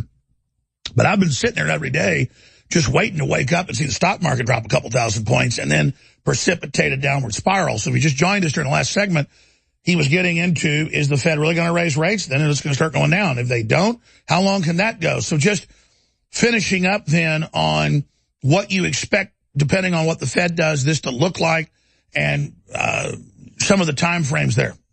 It's not just the Fed raising short-term rates. It is the market raising long-term rates. The yield on a 10-year Treasury is about 3%, right? Just under 3%. Historically, the yield averages the nominal GDP, which is, the real GDP plus the inflation rate. So if you look at where GDP is now in inflation, the yield should be 7%. Why is it 3%? We can't afford 7%. If everything is so great, why are interest rates still so low? None of it makes sense. They're low, but they can't stay here. So the market is now getting a sense of this massive supply of Treasury bonds that is going to be flooding the market. Why would you want to own these bonds? China doesn't want to own them. Japan doesn't want to own them. Americans don't have any money to buy them. We have the lowest savings rate in over 10 years. Nobody wants these Treasuries. And not only does the Treasury have to sell them, the Fed says they're going to sell theirs. So there are no real buyers. Yields have to go up. And so everything has to come crashing down. These social issues need to take a back seat. If the economy crashes, if the market crashes, if we have a worse economy than the one that Bush left Obama, then none of the other stuff matters because we're simply paving the way for somebody worse than Hillary Clinton. Not worse than that, Bernie Sanders, I think, is an honest man. He's just completely wrong. He's just a naive socialist who doesn't know anything. Hillary was just about making money for herself. But I don't want socialists taking over Washington. I don't want a wave of discontent, right, so that Sanders or somebody like him can surf into the White House. I don't want to see all these Republicans lose first in 2018 and then in 2020. Because if you're worried about these other issues, what do you think is going to happen when the Democrats have everything? And not just regular Democrats, people way to the left of any Democrat who's ever been in office, because this is going to put such a black eye on capitalism, on cutting. They're going to say, we need more government. We need more regulation. Look at how badly business screwed up the economy. We cut taxes on business and look at the mess, right? Oh, Obama handed a perfect economy. Well, let me bring that up. Trump is trying to unify the country. The left is trying to cause a civil war. It's in the WikiLeaks. So do they get any blame if they're able to tank all this? I think Trump's going to get blamed because he's already claimed credit for how great everything is. He said, because of me, the economy is booming. But don't you get he's trying to cheerlead to prop it up and get actual jobs back? You know that. Yeah, but that's not going to get actual jobs back. And it's not getting actual jobs back. What we need for actual jobs is we need more savings. We need more capital investment. We need to grow worker productivity. None of this is happening because we've got a gigantic government in the way and we've got too much debt. So what does your gut tell you? Do you think the Fed backs off and then backs Trump, or do you think that they go ahead and start raising interest rates? Look, I think that eventually, if the economic data gives them cover, if the market goes down enough, they will be political for Trump the way they were political for Clinton. I mean, now that Powell is there, Powell is a Republican. Powell is not Janet Yellen. I didn't think Janet Yellen wanted to help Trump. But maybe Powell will. I mean, that might be why Trump appointed him. But I don't think it's going to help. I think it's going to be too little too late. I think the economy is too bad. The bubble is too big. There's too much air. That another round of quantitative easing, cutting interest rates from 1.5% to 0 is not going to do it. There are no more bubbles to inflate. We have the biggest bubble now. We have the mother of all bubbles, and the air is going to come out of it. And I don't think Trump can get out of Dodge in time. And this is the danger. This is the political danger of where we are, and why I really wish that he had come in more forthright about the problems. Not that he caused them, but that he's going to clean up the mess.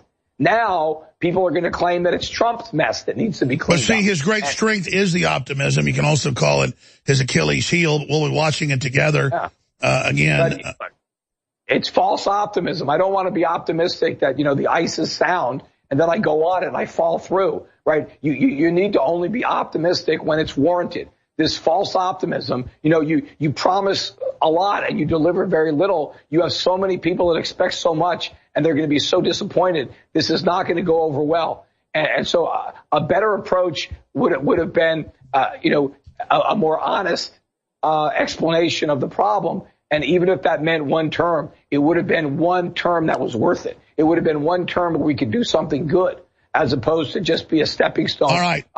To something much worse. Well, Peter Schiff, you're a smart guy. We'll track this as it unfolds. Thank you so much for the time. I don't know what happened to my backdrop. Hey, I like it. I kind of like, we've had our TVs fail before. We've had our TVs fail before, and it looks, now that it says sharp, it looks even cooler when it's black back there. Hey, thanks for joining us. Yeah. All right. There he goes.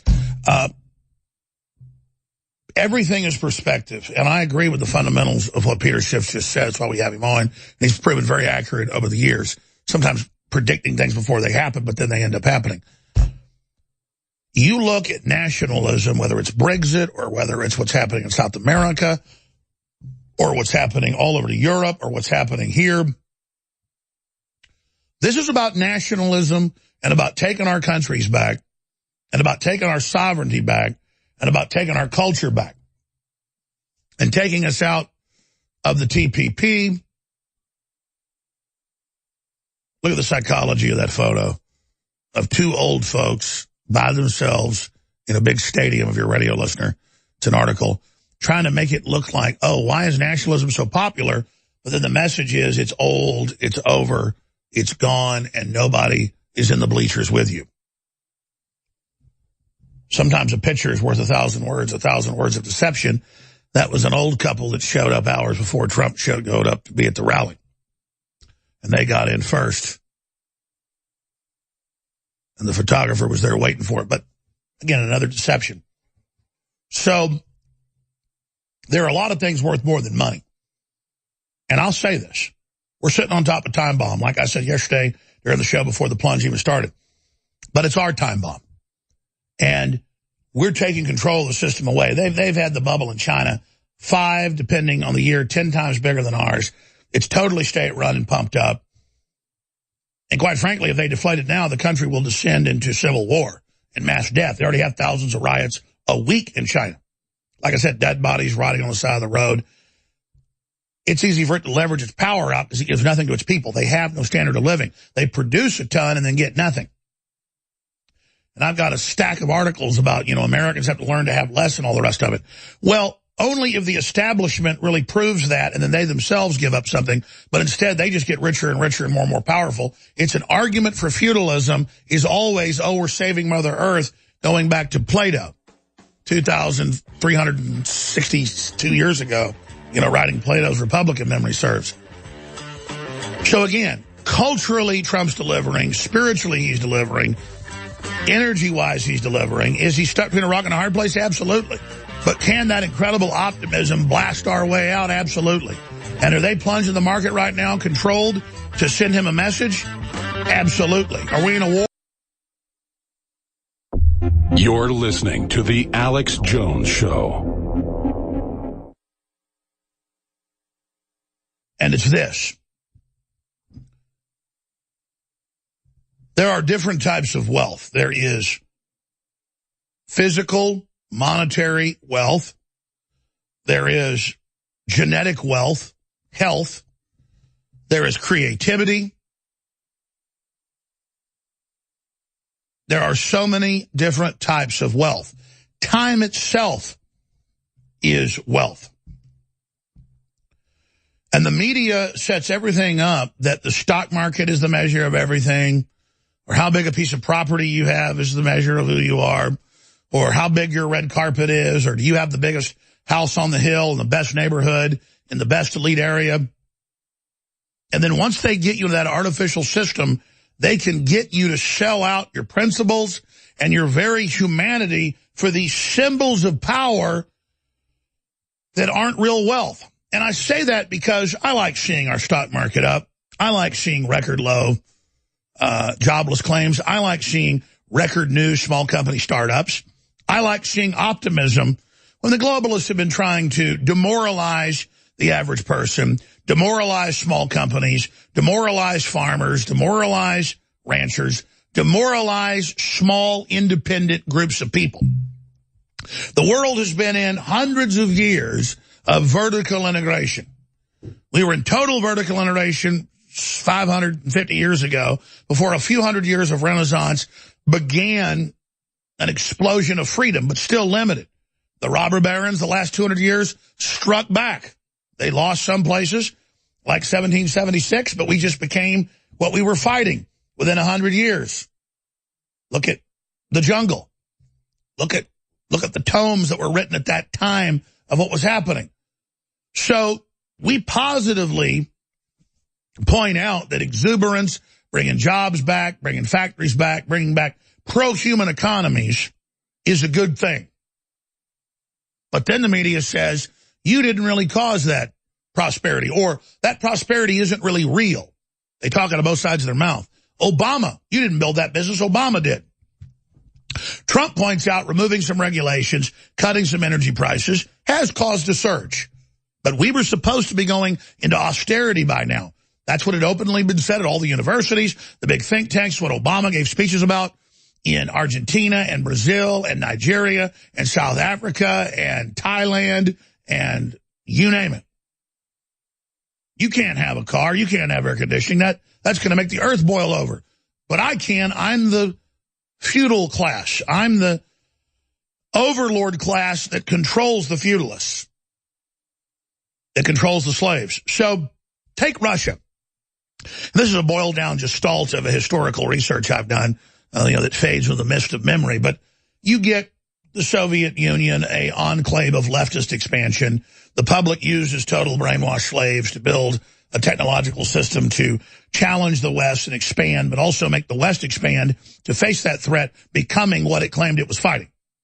So a very sophisticated Machiavellian gambit that was very successful, and they've declassified the fact that that was the case. People like McCarthy came along and exposed our own Carnegie Foundation and the Army are running the Soviet Union and advising them, and our economists tell them what to do.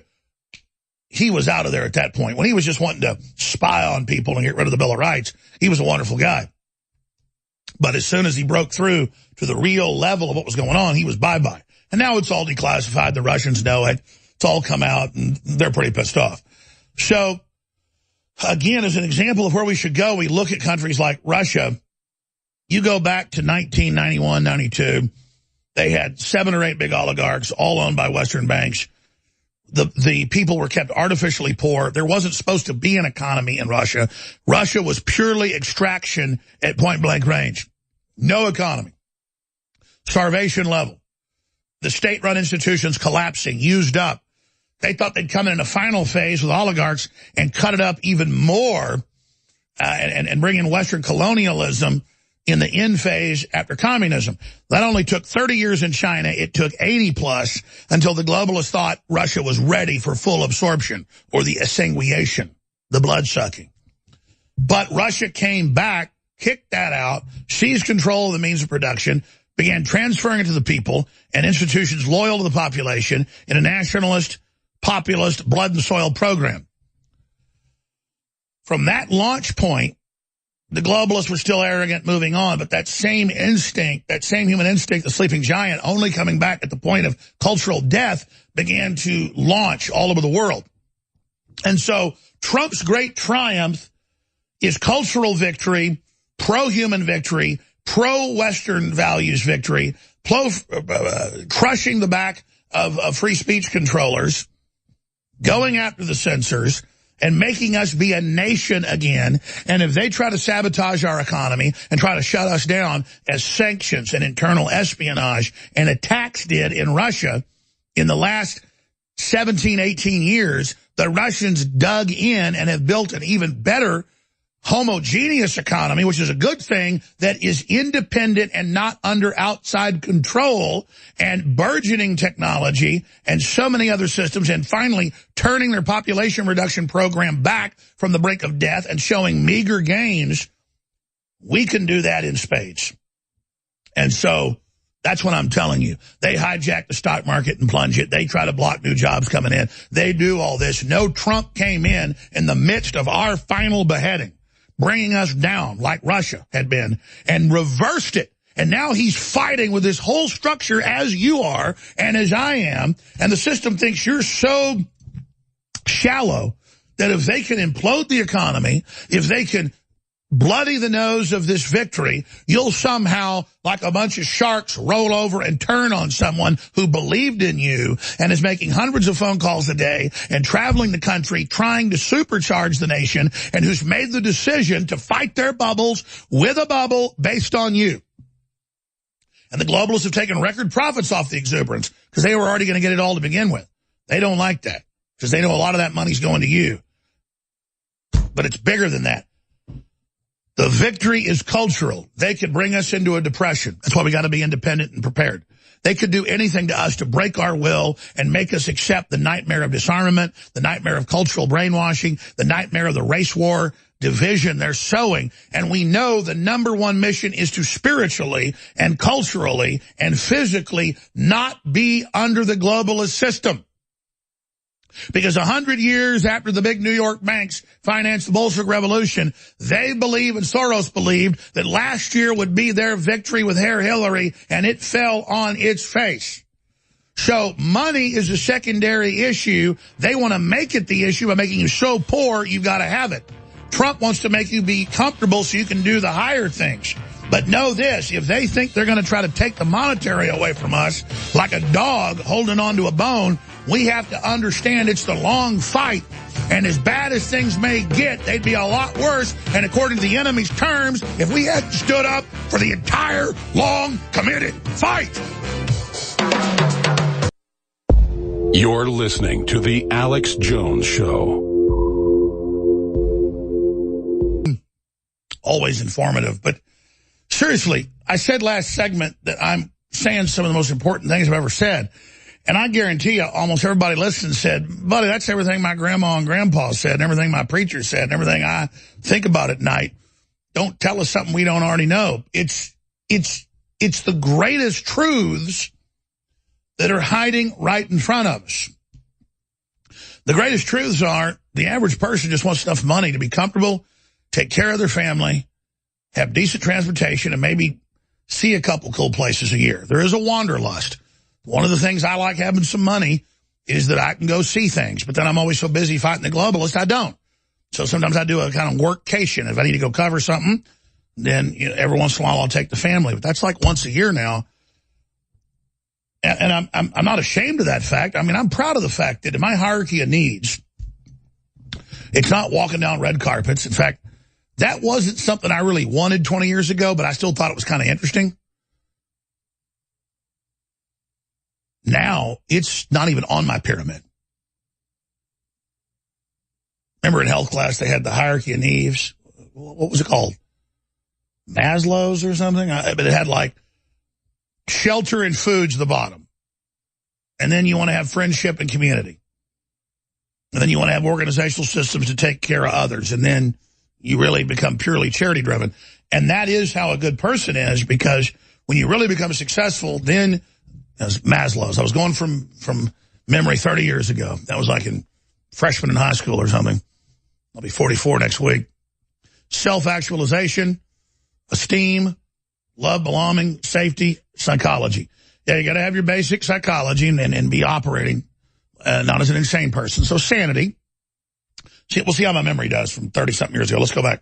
So you've got, it's about 31 years ago, I read this in the textbook, but it made sense to me.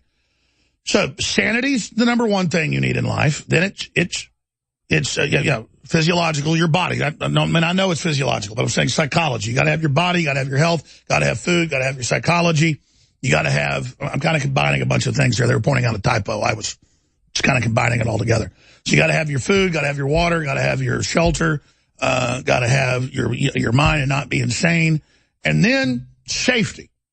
You're not insane. You got a decent village. You're good people, got enough fish to catch.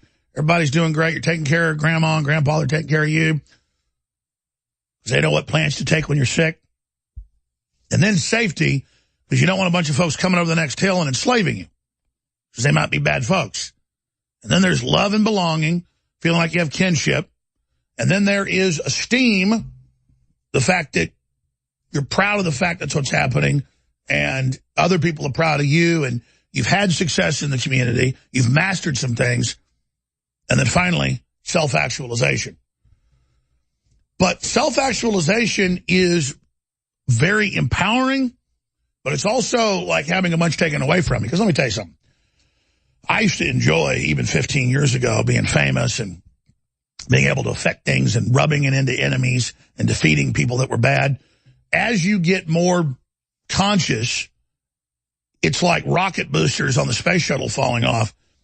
You kind of miss it, because that engine of ego and the raw lust for power, even though I was a moral person and a good person and didn't like pedophiles and didn't like globalists and didn't like con artists, still it was about I'm big, I'm bad, I'm strong, and I'm going to beat all of you. And I've still got that skeleton. But then it becomes self-actualization. Then, if we can't defeat these bad people, we're going to lose the whole species. And I really am everybody else that's around me, and it's complete collectivism. But you don't do collectivism at the bottom. That creates nightmares of hell. Collectivism is individually deployed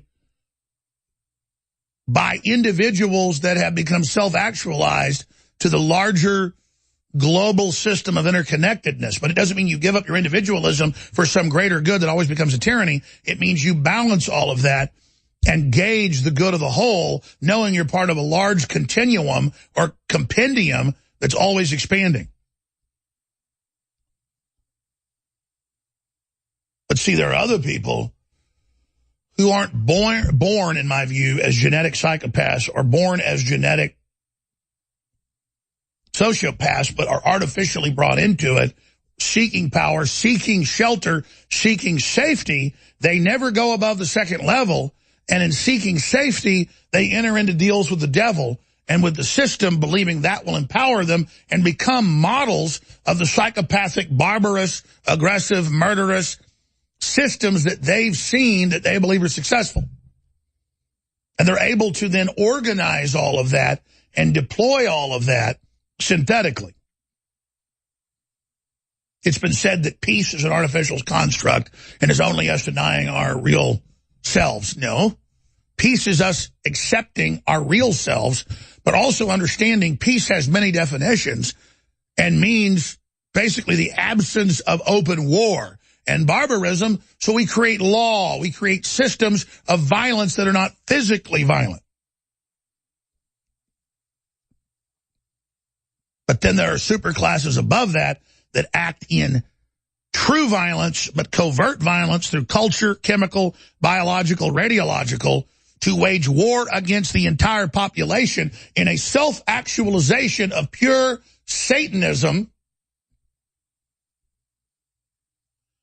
where you say, I am not, as I become self-actualized, someone connected to everybody else. I hate them. I hate how they look. I hate how they sound. I hate the fact that they're there contending their wills with me.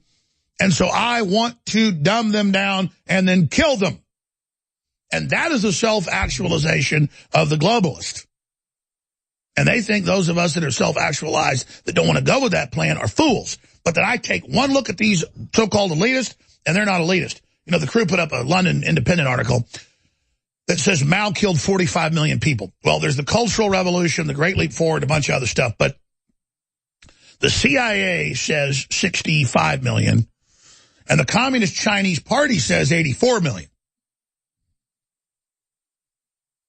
And they say that mistakes were made. So I don't know what the real number is, but 45 million is a low number. 65 is a moderate number. 94 million in the 20th century, that's Reason with an article. I think it's much higher than that.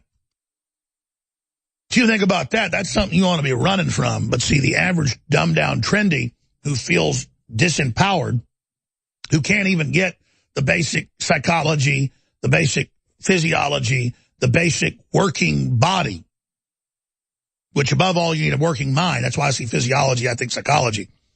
I think your mental capacity. Automatically, my brain just sees that word.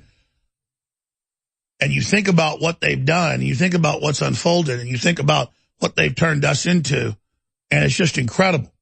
It's the quest to get out of the way of fellow humans and build them up so you have a future with other humans, because you realize your great-great-grandchildren are you, and there's a love of this great continuum of knowledge and energy and soul that will then manifest in the future and do incredible things.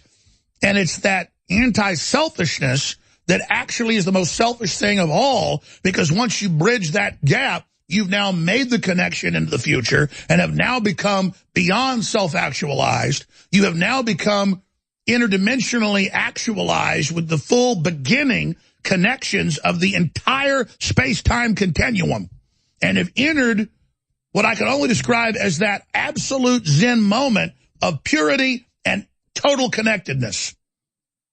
And that is the place the globalists will not look. That is the place they fear. Now, I see some big breaking news on Infowars.com. I haven't gotten to it, just broke a few minutes ago. And that is James Paddock believed he was under mind control. Well, he had the classic cutout of a CIA asset and was all over the world, and that's what we were told by our sources, is that he was doing gun running to Islamists who set him up. But now that's Paul Joseph Watson. Stephen Paddock was paranoid. He was under MK Ultra, Infowars.com. I want to plow into all of this, but I'm going to spend a few minutes here first just encouraging listeners to understand that when you buy T-shirts or water filtration systems or books or videos or other material from InfoWarsStore.com. You are funding the revolution. I mean, I cannot say it any clearer. And so it is essential that you purchase the products at InfoWarsStore.com. And I want to thank everybody that has, but we've got the best fluoride-free toothpaste with colloidal silver and with high-quality atomic iodine in it. You cannot beat that. For children and adults, we've got the best mouthwash designed by Dr. Jones. That's my dad, with colloidal silver and iodine as well.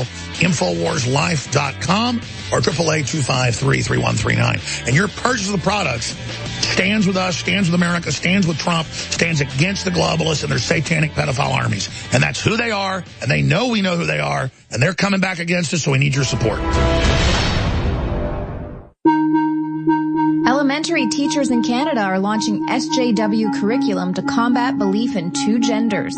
Kit Daniels reports a teachers union has launched a social justice curriculum for young children, which includes lesson plans on combating heteronormativity, the common belief that there's two genders with natural roles in life. The curriculum, entitled Social Justice Begins With Me, was developed by the Elementary Teachers Federation of Ontario and is geared toward young children up to age 8. The curriculum encourages teachers to read a book in class entitled The Boy in the Dress, which is about a 12-year-old boy who enjoys cross-dressing, and another book called Are You a Boy or a Girl? The group represents all public elementary school teachers in Ontario, and it offers a Rethinking White Privilege workshop and another that encourages children to explore their gender and intersectional identities. This may explain why homeschooling is on the rise in Canada. Leanne McAdoo, Infowars.com.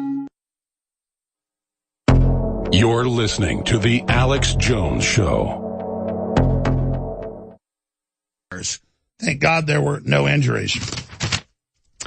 Meanwhile, breaking on Infowars.com, reports Stephen Paddock was paranoid he was a victim of government mind control.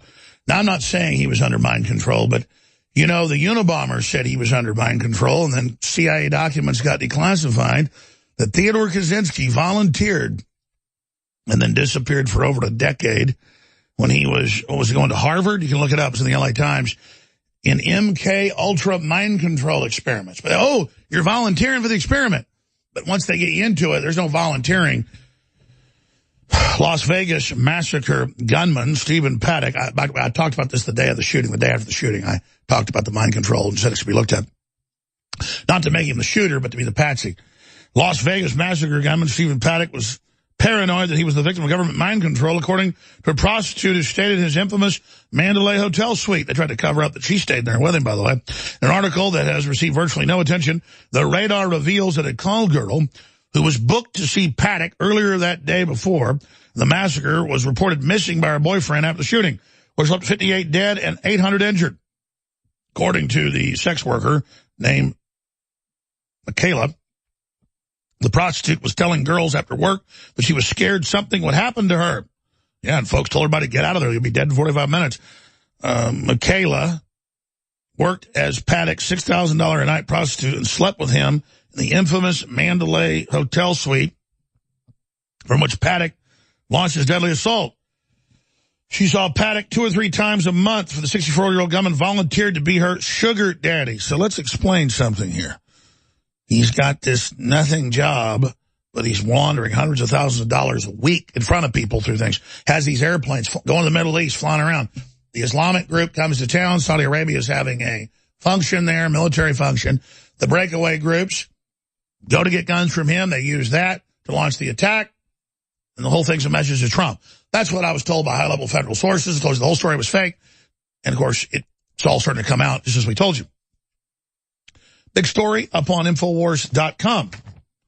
Also, false tsunami warning sent to East Coast, Gulf of Mexico, and Caribbean. This never happens. The missile warning, too. All of this is meant to spook the country into financial collapse. Just like the globalists did to Russia over and over again in the last 18 years. And admittedly, it's been declassified. They've done that. And again, the only kinship with Russia is we're fighting the same globalists. They're pulling the same crap. Does it mean Trump's perfect? No. But we're trying to get control of our country again. And so if we judge Trump just by the economics, they can try to take that away. I think they're going to fail. More importantly is judging it by what happens culturally. And don't forget this huge story that no one pointed out. We have it on Infowars.com. It's got no coverage. I didn't know this.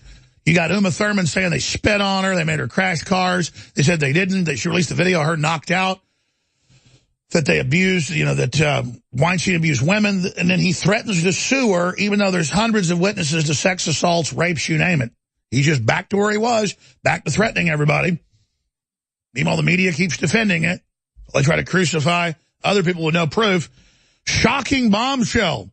Quentin Tarantino defends Polanski's pedophile rape of a little girl, says sex with 13-year-old isn't rape. Director's statements even shocked Howard Stern. So, I mean, another degenerate, another whatever, shocking people with stuff like Pulp Fiction, which is an okay film. It's got a lot of good actors, but a bunch of other crap movies, unwatchable.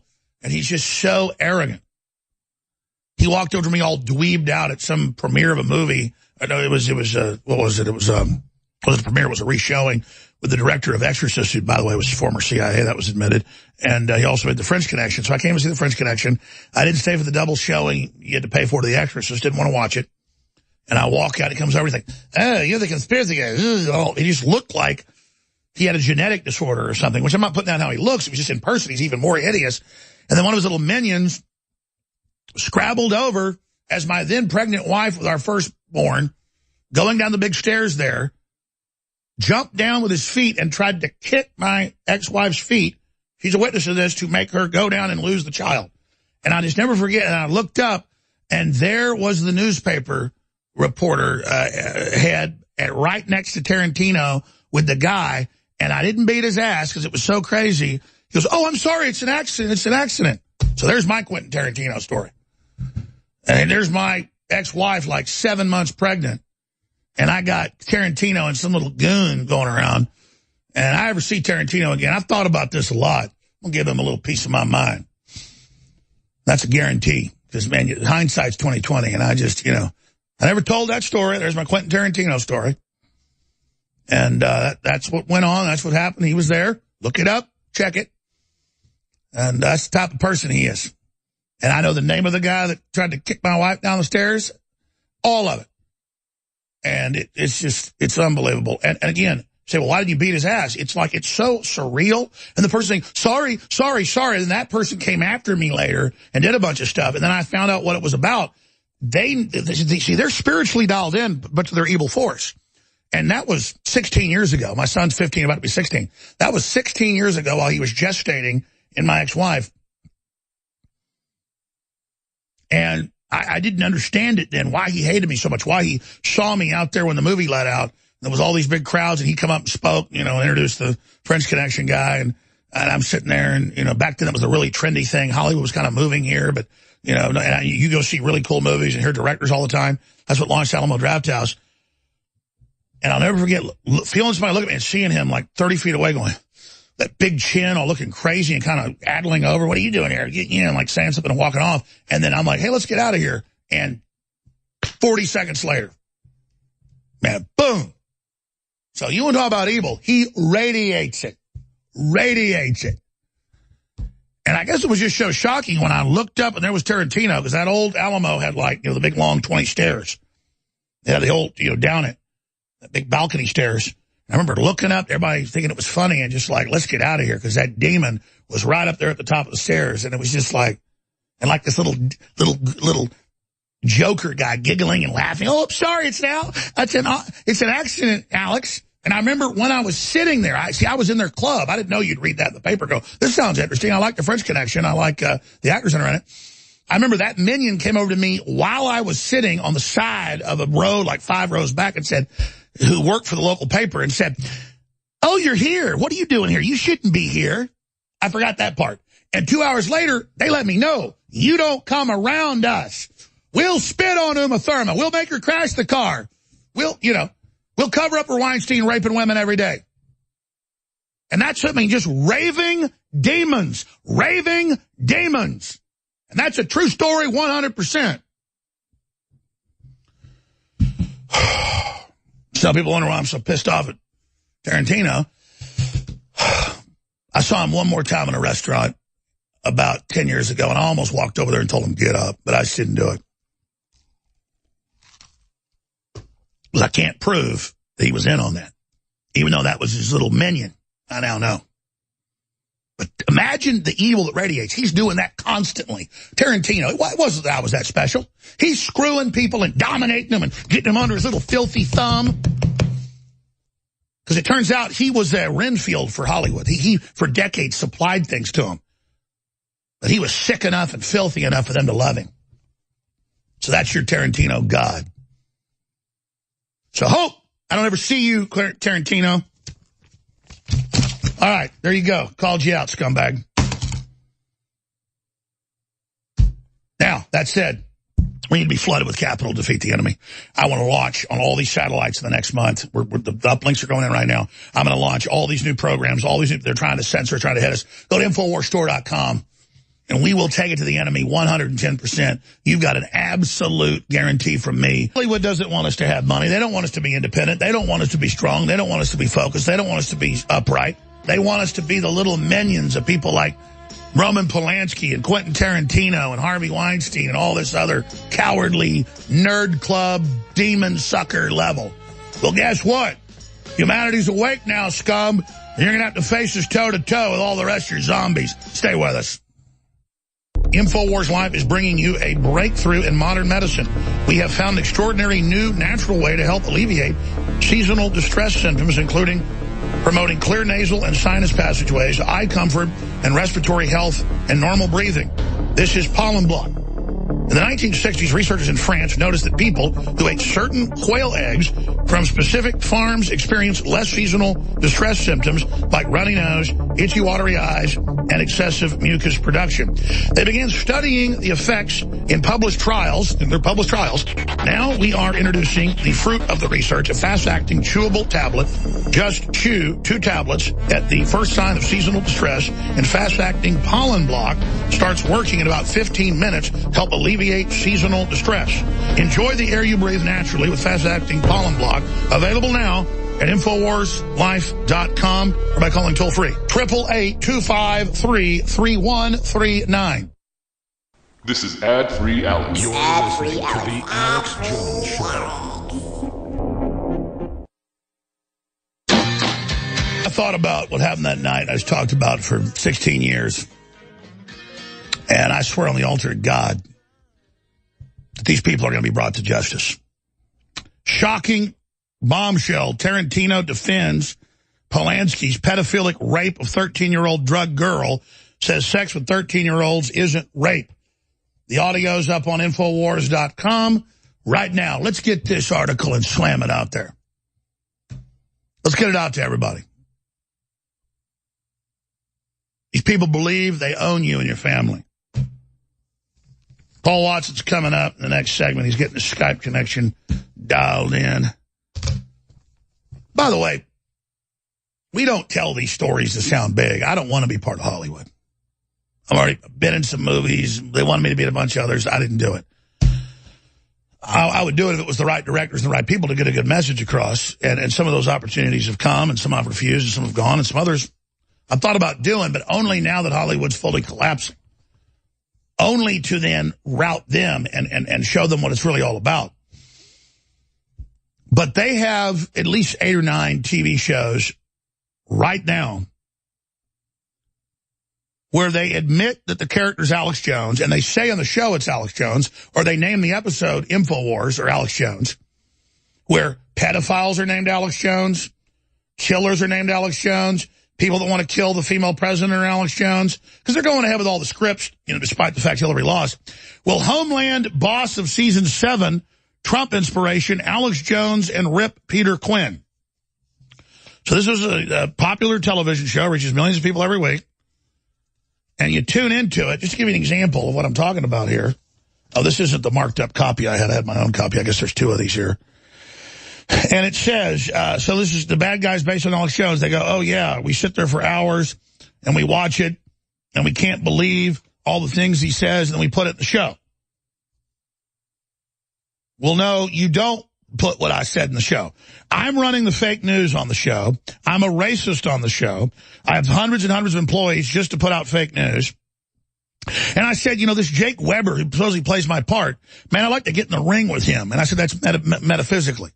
And they go, oh, Alex says, they said, how much Alex Jones have you been watching do the research? And they say, oh, a bunch. And he goes on to say, have you heard anything from Alex Jones? Is he watching? And no, the answer is no. I just see some of the clips that get sent. Alex Jones challenged Jake Weber to a fist fight. And what Alex Jones doesn't realize is that Jake Weber has been a boxer for 30 years. So really, he won a bunch of titles? Won a bunch of fights? It's just saying you're a boxer and being a boxer. So I would not recommend getting in the ring with him. I want to get in the ring with him even more now. My point is I said, you steal my identity, you steal our studio, you say you're me in interviews, and then you say stuff like you don't like black people in my voice. How about I sue you? How about that? I mean, I can't only put up with so much of your identity theft because you steal my identity and then you go around committing these virtual crimes in my name. So I can then be censored and attacked in the real world while Hollywood pisses in my face and the American people's face, and I'm sick of you. I'm not flattered that they've got shows where the daughter of Mae West, the famous girlfriend of Anton LaVey, simulates being raped as Millie Weaver in a show called InfoWar by Antifa at Charlottesville, and then the jury lets them go and says, good job raping women. See, that's their whole thing. How do we get the public to cheer a woman being raped and make it liberal and cool, but then destroy men and women's society together, claiming all sex is rape? And maybe her daughter is a devil worshiper like Mae West. I mean, she looks like Mae West. The point is she's up there playing the part of Millie Weaver, getting gang raped with blood all over her. And the name of the show's InfoWars on Law & Order episode, and it's all just a message. We're going to rape your female reporters. And it's brought to you by Hollywood, the same people that brought you Roman Polanski's a great guy, drugging 13-year-olds and raping them. We'll be back with Paul Watson. And Tarantino. And the fact that my ex-wife at the time, she was right about it. She said, how dare you not beat that guy's ass for trying to kick me downstairs? And I said, I couldn't believe it. I couldn't believe it. And then there's Quentin Tarantino right there and a local newspaper writer all setting it up. It was just too unbelievable. But so was Quentin Tarantino going on Howard Stern and saying, hey, I think it's okay to have sex with 13-year-olds. Drug them up. It's not rape if you drug them up and have sex with them, because that's what happened with Roman Polanski. But see, everything is coming out. Everything. You look at those two predators together. So I asked Paul Watson, while we're on the subject of InfoWars, with the markets and everything else that's happening, they know that Trump's trying to bring back prosperity. Globalism siphons off prosperity, Paul. Globalism picks winners. It creates a 1% that did have a third of the wealth that now has 70% of it. They're the same ones bitching, saying get rid of capitalism, get rid of the ladder of success. But just like Russia for decades has been under sanctions and economic attack, it made them more independent and homogeneous economically and made them stronger. So I want prosperity that comes with getting out from under globalism. But at the end of the day, if they try to hold us hostage with that, we have to know they're the ones killing the prosperity, and they're the ones that have done it, not Trump, not nationalism. Trump and nationalism from the UK to the U.S. to Catalan to Italy to Brazil to the Czech Republic to Czechoslovakia to what's happening in Romania and Hungary and Poland and Austria. They're all going nationalist. And suddenly economies are coming back. If the globalists devastate the economy and try to bring us under heel, we've all got to understand we're just like the UK for, several years of being encircled by U-boats. And, family of mine that went down in the North Atlantic trying to get Lend-Lease weapons to the UK, you guys didn't give up under the year and a half of the Blitzkrieg and the Blitz and the bombs dropping. We need that Churchillian speech. You can't find the full speech, what they actually gave. I never record stuff in movie theaters, but I did record the audio of the Darkest Hour, where a kind of a sissified version of Churchill gives the speech about, we're going to go on to the end, whatever the cost may be, and it's going to get rough, but we're not going to give up. People have to understand, Trump was going to be the slick way, kind of the rapture version of getting out of hell, hopefully. But if they try to shut all this down, capitulating to the globalists means abject slavery and economic servitude. Paul Watson, how do you connect that equation together about where we stand? We need to No, we try to do this via prosperity, and I think it's already coming back, and hopefully it stays there. But we can't be held hostage to that. We have to let the globalists know whatever they pull, we're going to be nationalist and free marketeers and fight even harder because they want their money too. We've got to play chicken with them and let them know we're not going to turn the wheel. We're going in, through, and beyond. Do you catch what I'm saying? Well, Alex, the Dow is now, it just almost went up 500 points. It went from 330 to 500 in the space of about 5 minutes. So I guess today it's all thanks to Obama again, right? They've spent the past year saying that all these economic numbers, the record highs in the stock market, is all thanks to Obama. Yesterday and Friday obviously plunged, so that was thanks to Trump. Now it's back up 484 points, coming to the close of the session, I guess, here in a couple of hours. So I guess now it's thanks to Obama all over again. And that's the thing, Alex.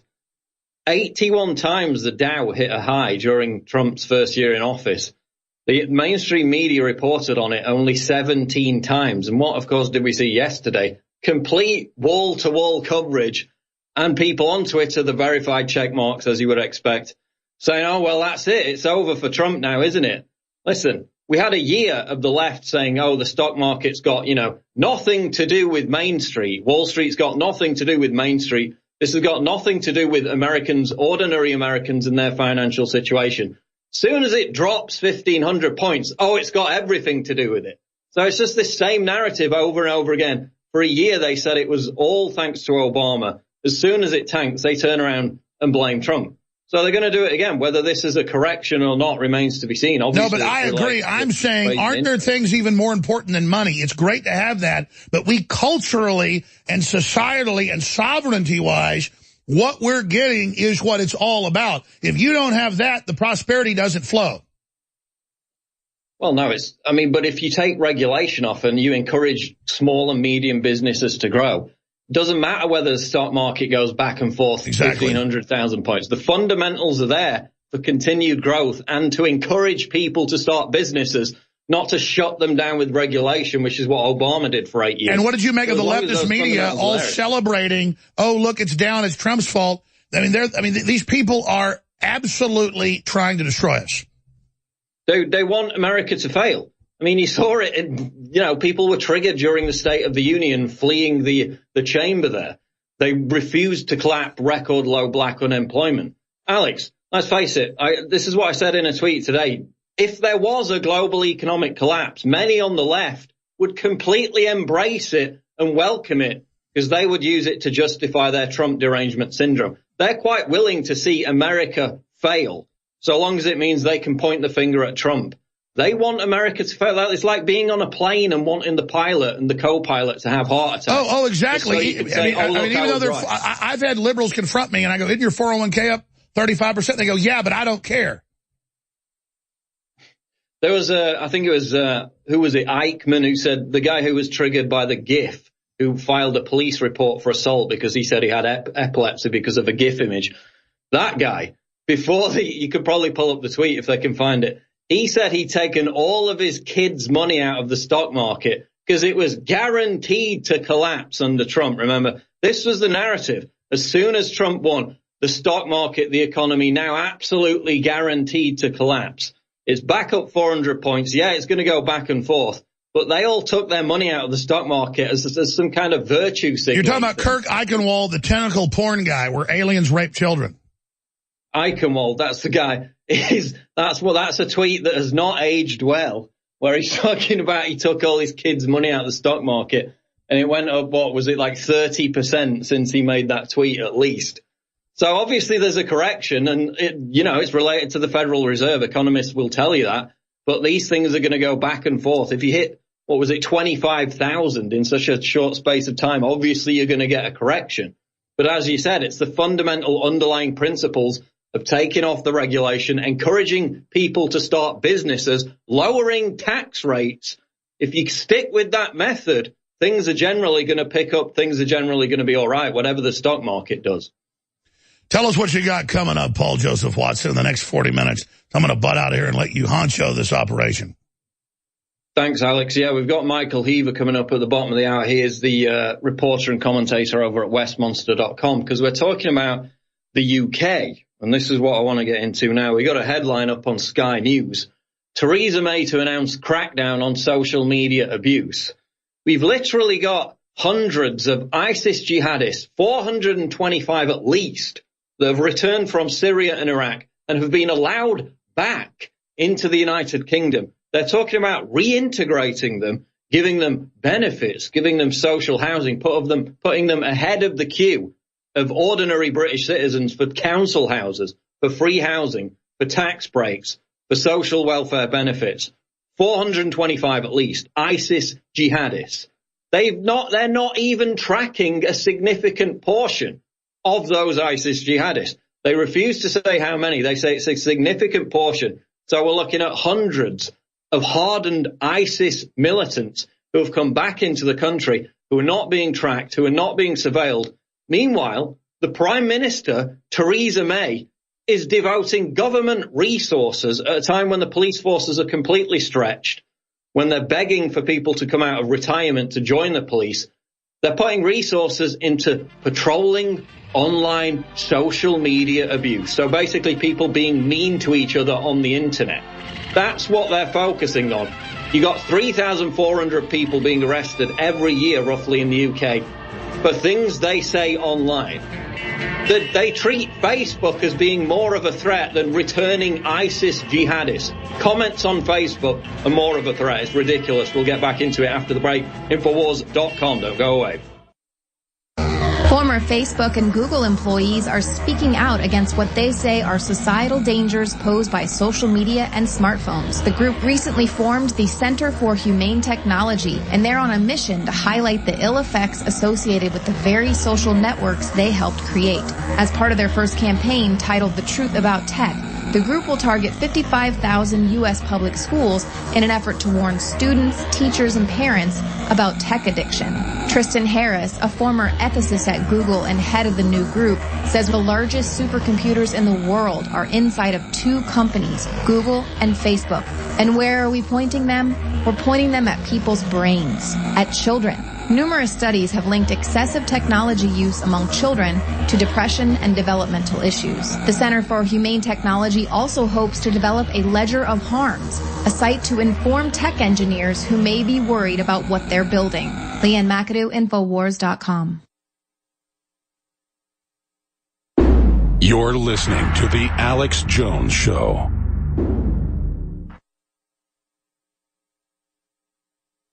Financial basis, which other media networks are, prone to because they don't have their own in-house products. We do, which means we're only responsible to you, the listener, the reader, the viewer.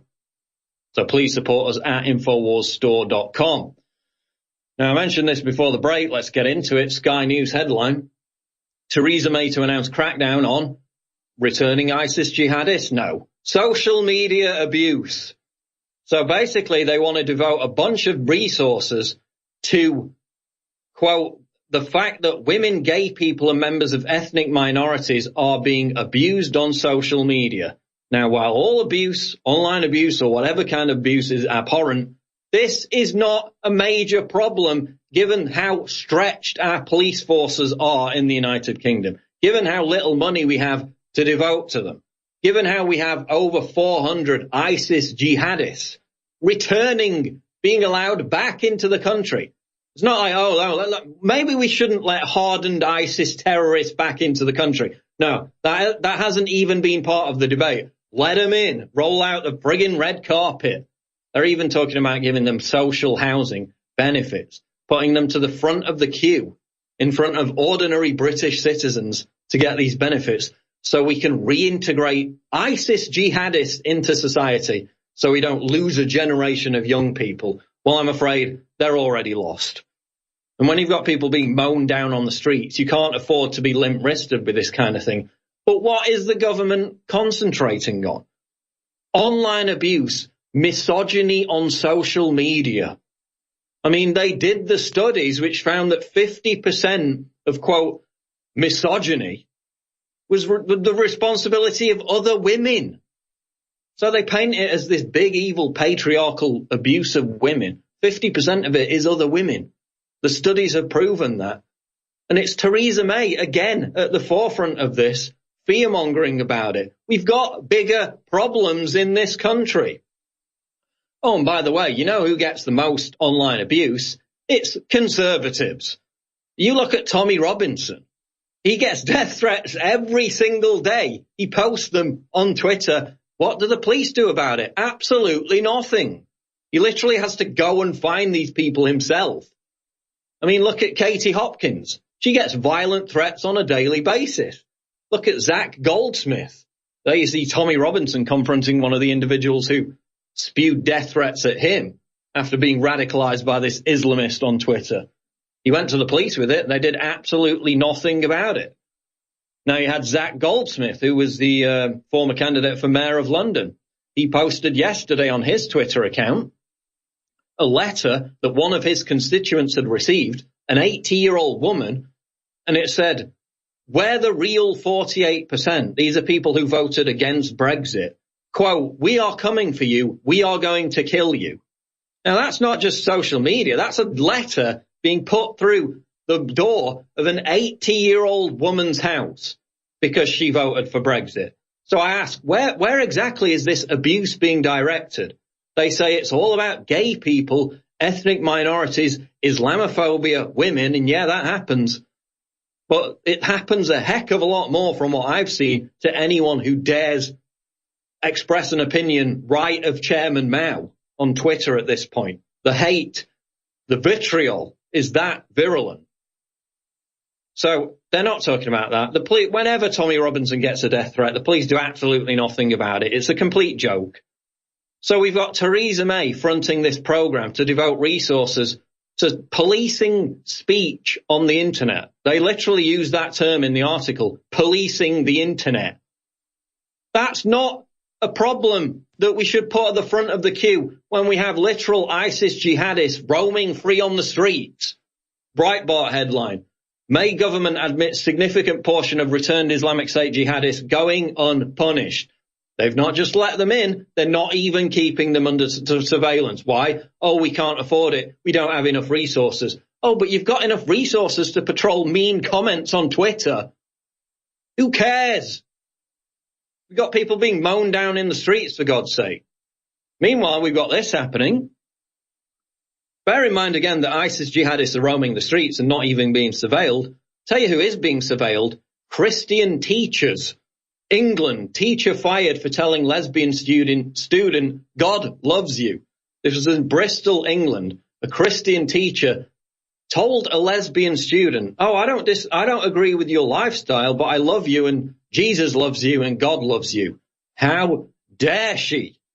She was reported to the government's Prevent Radicalization program. Basically, that means she was reported as a potential terrorist for telling this lesbian student, God loves you. She was fired. Guilty of gross misconduct for that. Fired and reported to the government's terrorist radicalization program for saying God loves you to a lesbian student.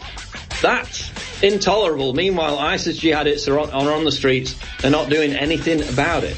The UK, at this point, is a complete joke. We'll be back after the break with Michael Heaver to talk about it. Infowars.com. Don't go away. You're listening to The Alex Jones Show. Michael Heaver. Michael, welcome. How you doing, Paul? That's overplaying it slightly, but thank you very much. Now, before the break, I was talking about this article which I woke up to this morning.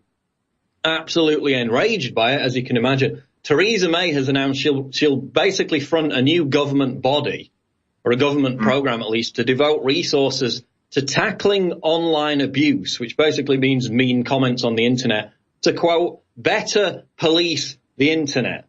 We've also got the government funding a dedicated national security unit to tackle fake news and disinformation, which we know is a completely subjective term. You know, Michael, I know the government can do more than one thing at a time, but can this country really afford to be policing speech so Theresa May can look good and so she can virtue signal? Or do you think there are more pressing matters, more pressing security matters that we should be concentrating right now in this country? Well, as you mentioned, Paul, I mean, the situation in Britain now is quite extraordinary in terms of returning British jihadis. This is something that we at Westminster have been looking at for a number of months now. And I just want to lay this out to your viewers that aren't aware of this. This isn't just a British phenomenon. We're seeing this go on across Europe and right across the world. Hundreds and hundreds of jihadis that are so committed to Islamic State that they've gone out and supported Islamic State in Syria and Iraq, risked their lives to get there. These people are out there. About half of them have come back that went from Britain, have returned.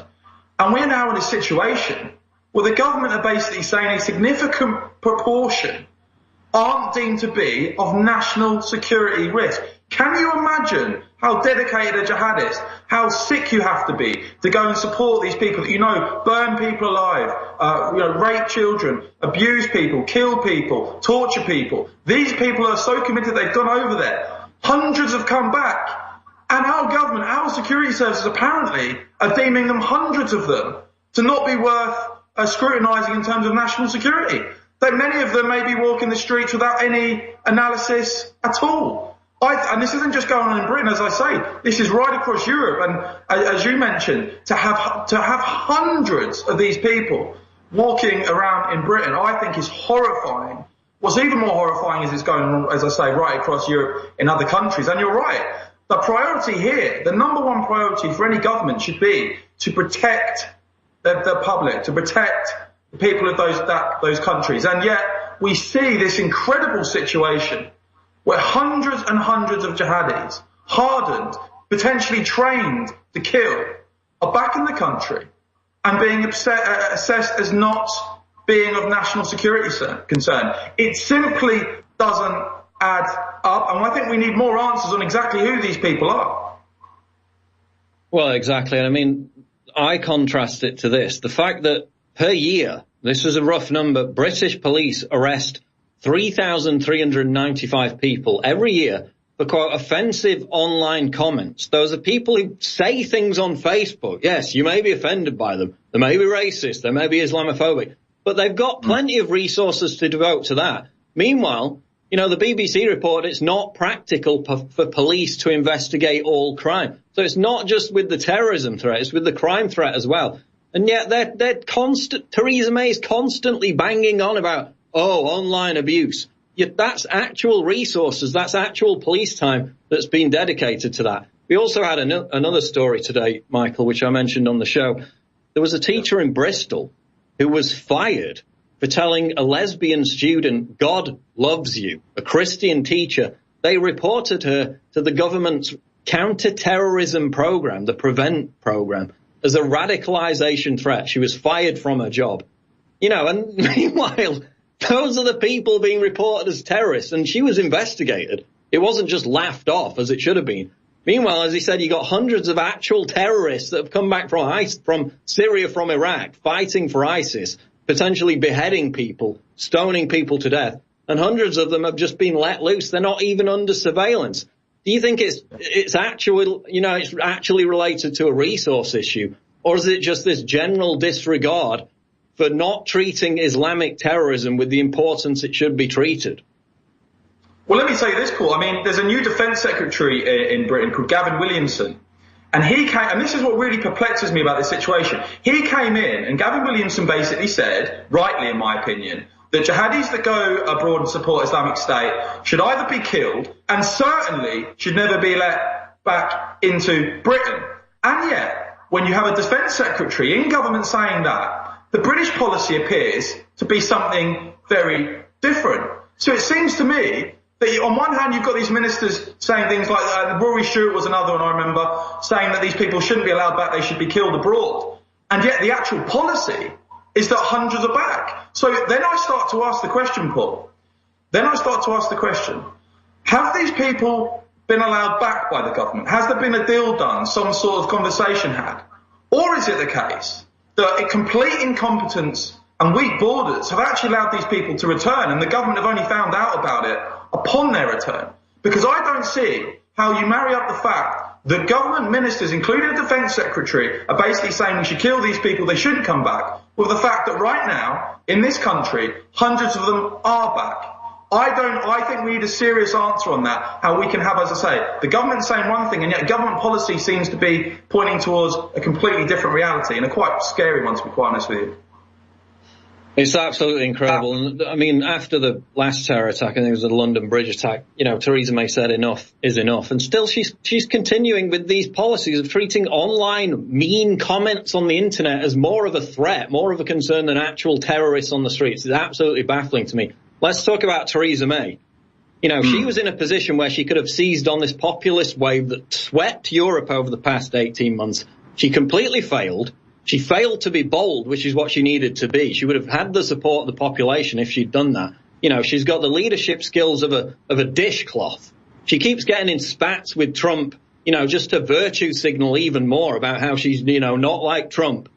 She's on course to lose an election, according to the current polls, to a man who literally supports terrorist groups and socialist policies that have wrecked nations like Venezuela. That's how pathetic she is. How on earth, Michael, is Theresa May still in office, and what's it going to take to turf her out? Well, it's quite incredible. If you look at that, the Davos event where you had Donald Trump lay out his vision, which was basically this phenomenal vision for an America that had strong borders, that welcomed only those that had something to contribute and wanted to be part of the, sort of his vision for America. And you can contrast that with Theresa May's speech, where no one can actually remember much of what she said because it was just so dull, so boring. And yeah, what you see now in the Conservative Party is that all of the favourites to now succeed Theresa May, and there's quite a bit of speculation here in the UK, of course, that she may be ousted. All of the favourites to succeed Theresa May are Jacob Rees-Mogg, Michael Gove and Boris Johnson, all campaigned for leave, for Brexit in the referendum we had here in Britain. And I think that speaks to me in that people have had enough, really, of this slow plodding approach.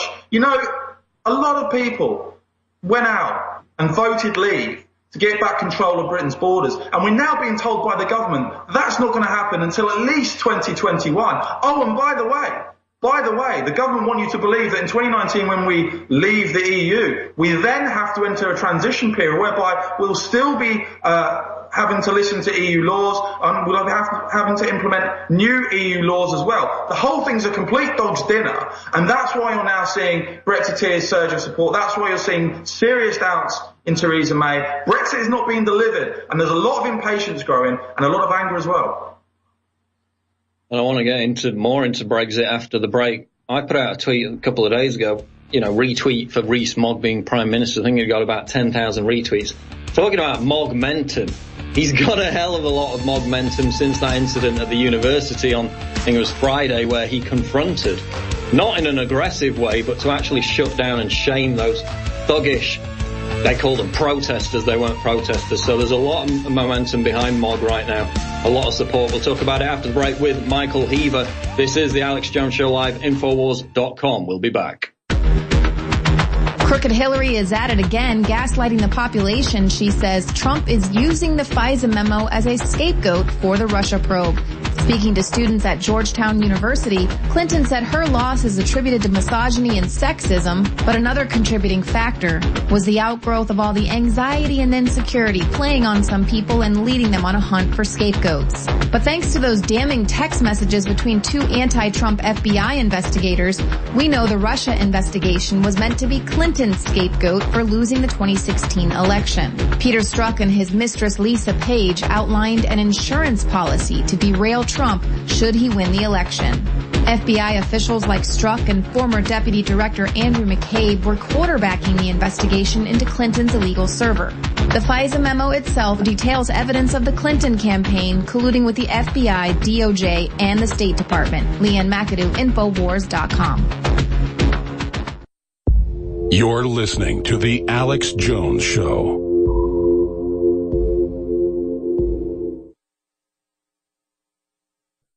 Have we nailed down if there is a correlation between this surge in violent crime and acid attacks with mass migration and with overpopulation? Well, look, Paul, I certainly think the areas of London now become very lawless. We saw at the end of last year a news story emerge of delivery drivers in swathes of London after certain times at night when it got dark, refusing basically to deliver anymore. I mean, if that isn't a no-go area, I don't know what is. And what we're seeing, I think, is a lot of different factors playing into this. I think we're seeing a cut in police numbers and law and order really in Britain has gone so soft now. The messages that we send out to our youngsters are so weak. We do not send out a strong enough message. And you're right, the statistics on this are absolutely horrendous. If you look at something like knife crime, 21% increase year on year. Gun crime in London, up 44% since 2014. Robberies year on year across the country, up 29%. Reported rape, up 29%. So this isn't, although acid attacks, we're seeing this as a new phenomenon, unfortunately, that's a scourge in our streets. I think there's a wider context to this actually, Paul, which is that we're seeing a complete breakdown in law and order as a result of a very, very weak approach, as a result of cutting police numbers. And we're really seeing violent crime especially rising nationally at huge numbers. As I say, a 20% year-on-year increase in knife crime, knife offences, a 44% increase in London on gun crime since 2014. These are huge rises in relatively small amounts of time. So it's clearly not going away anytime soon. And if we don't change tact in this country and start actually having neighbourhoods where we see police on the street, because you never see it anymore, then I'm afraid we're going to see this scourge of violence continue, I'm afraid. Yeah, a lot of those police are probably too busy knocking on people's doors because they said something offensive on Facebook. Again, 3,395 people arrested for offensive online comments. They said it's not practical for police to investigate all crime, and yet we have this wave of violent crime, this wave of acid attacks.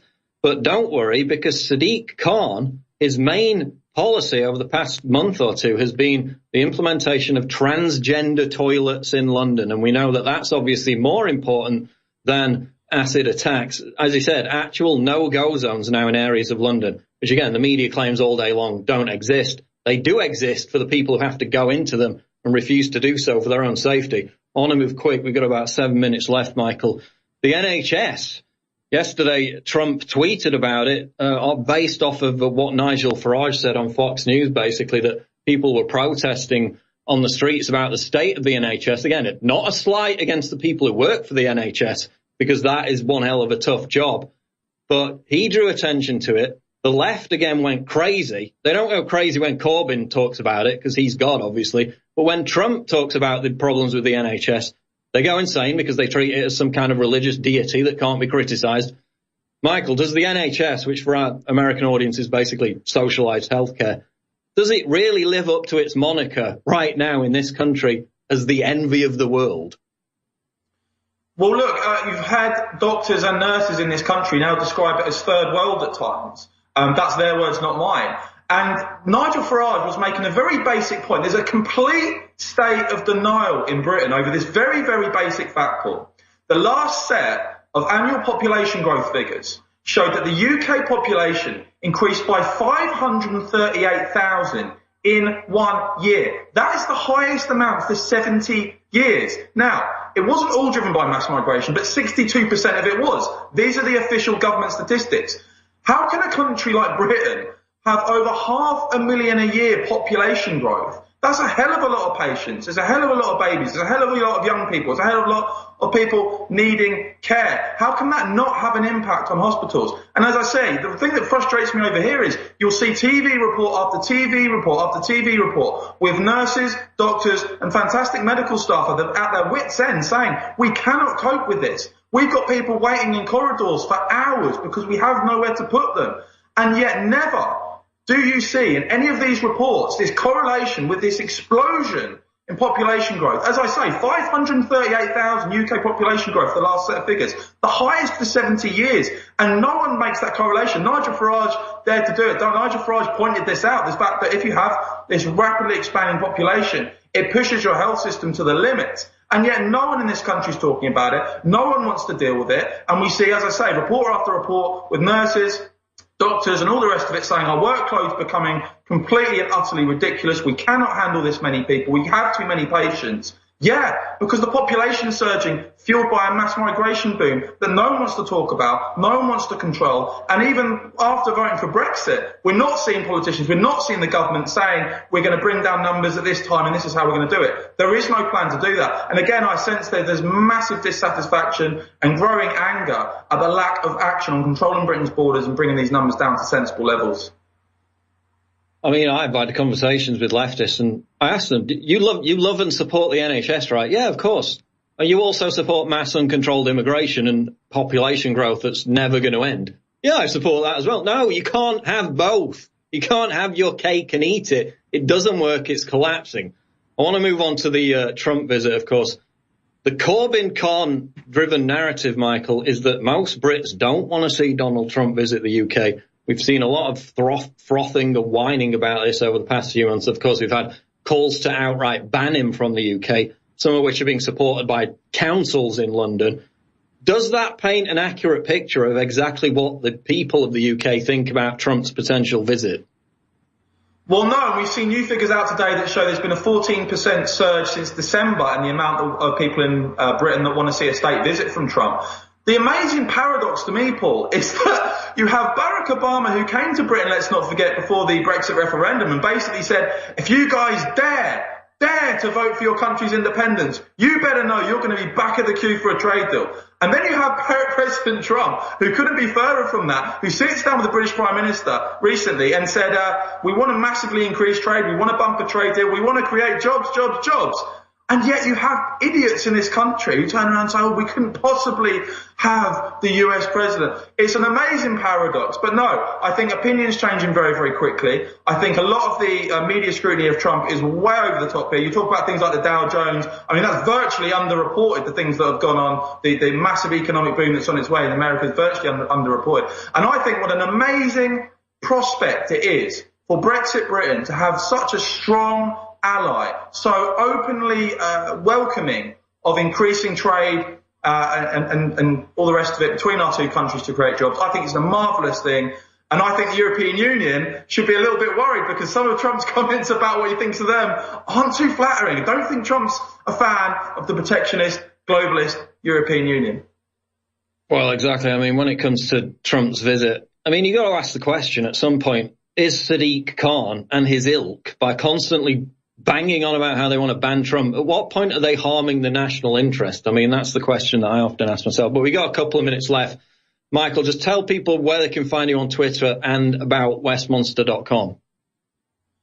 Yeah, so I'm at Michael_Heaver on Twitter. It's Westmonster.com. Little play on words there from Westminster here in London, where the politicians and lords, all the rest of the establishment hang out, where we're trying to challenge that a bit with Westmonster. And basically, you're going to be seeing a lot of more video content and things like that coming up from us. We're basically trying to highlight things, guys. So many things in Britain get underreported. Did you know, if I'm quick, New Year's, 4 young men stabbed to death in 4 separate incidents. It came and went. It was virtually forgotten in a couple of weeks. And we're seeing these stabbings. We're seeing this horrendous surge in violence that's such a scourge that's killing young men at such a rapid rate. We're seeing Brexit being sold out. We're seeing things like illegal immigration. That's becoming an absolute nightmare because we've got open borders. We at Westminster are highlighting all of these things. I'm highlighting all of these things. That we've got big momentum here in Britain, and I think people are sick and tired of the establishment. Brexit shows that. Trump's showing that. And Paul, your numbers and info will show that as well.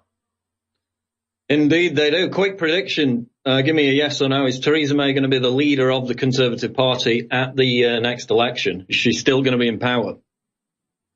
Nope.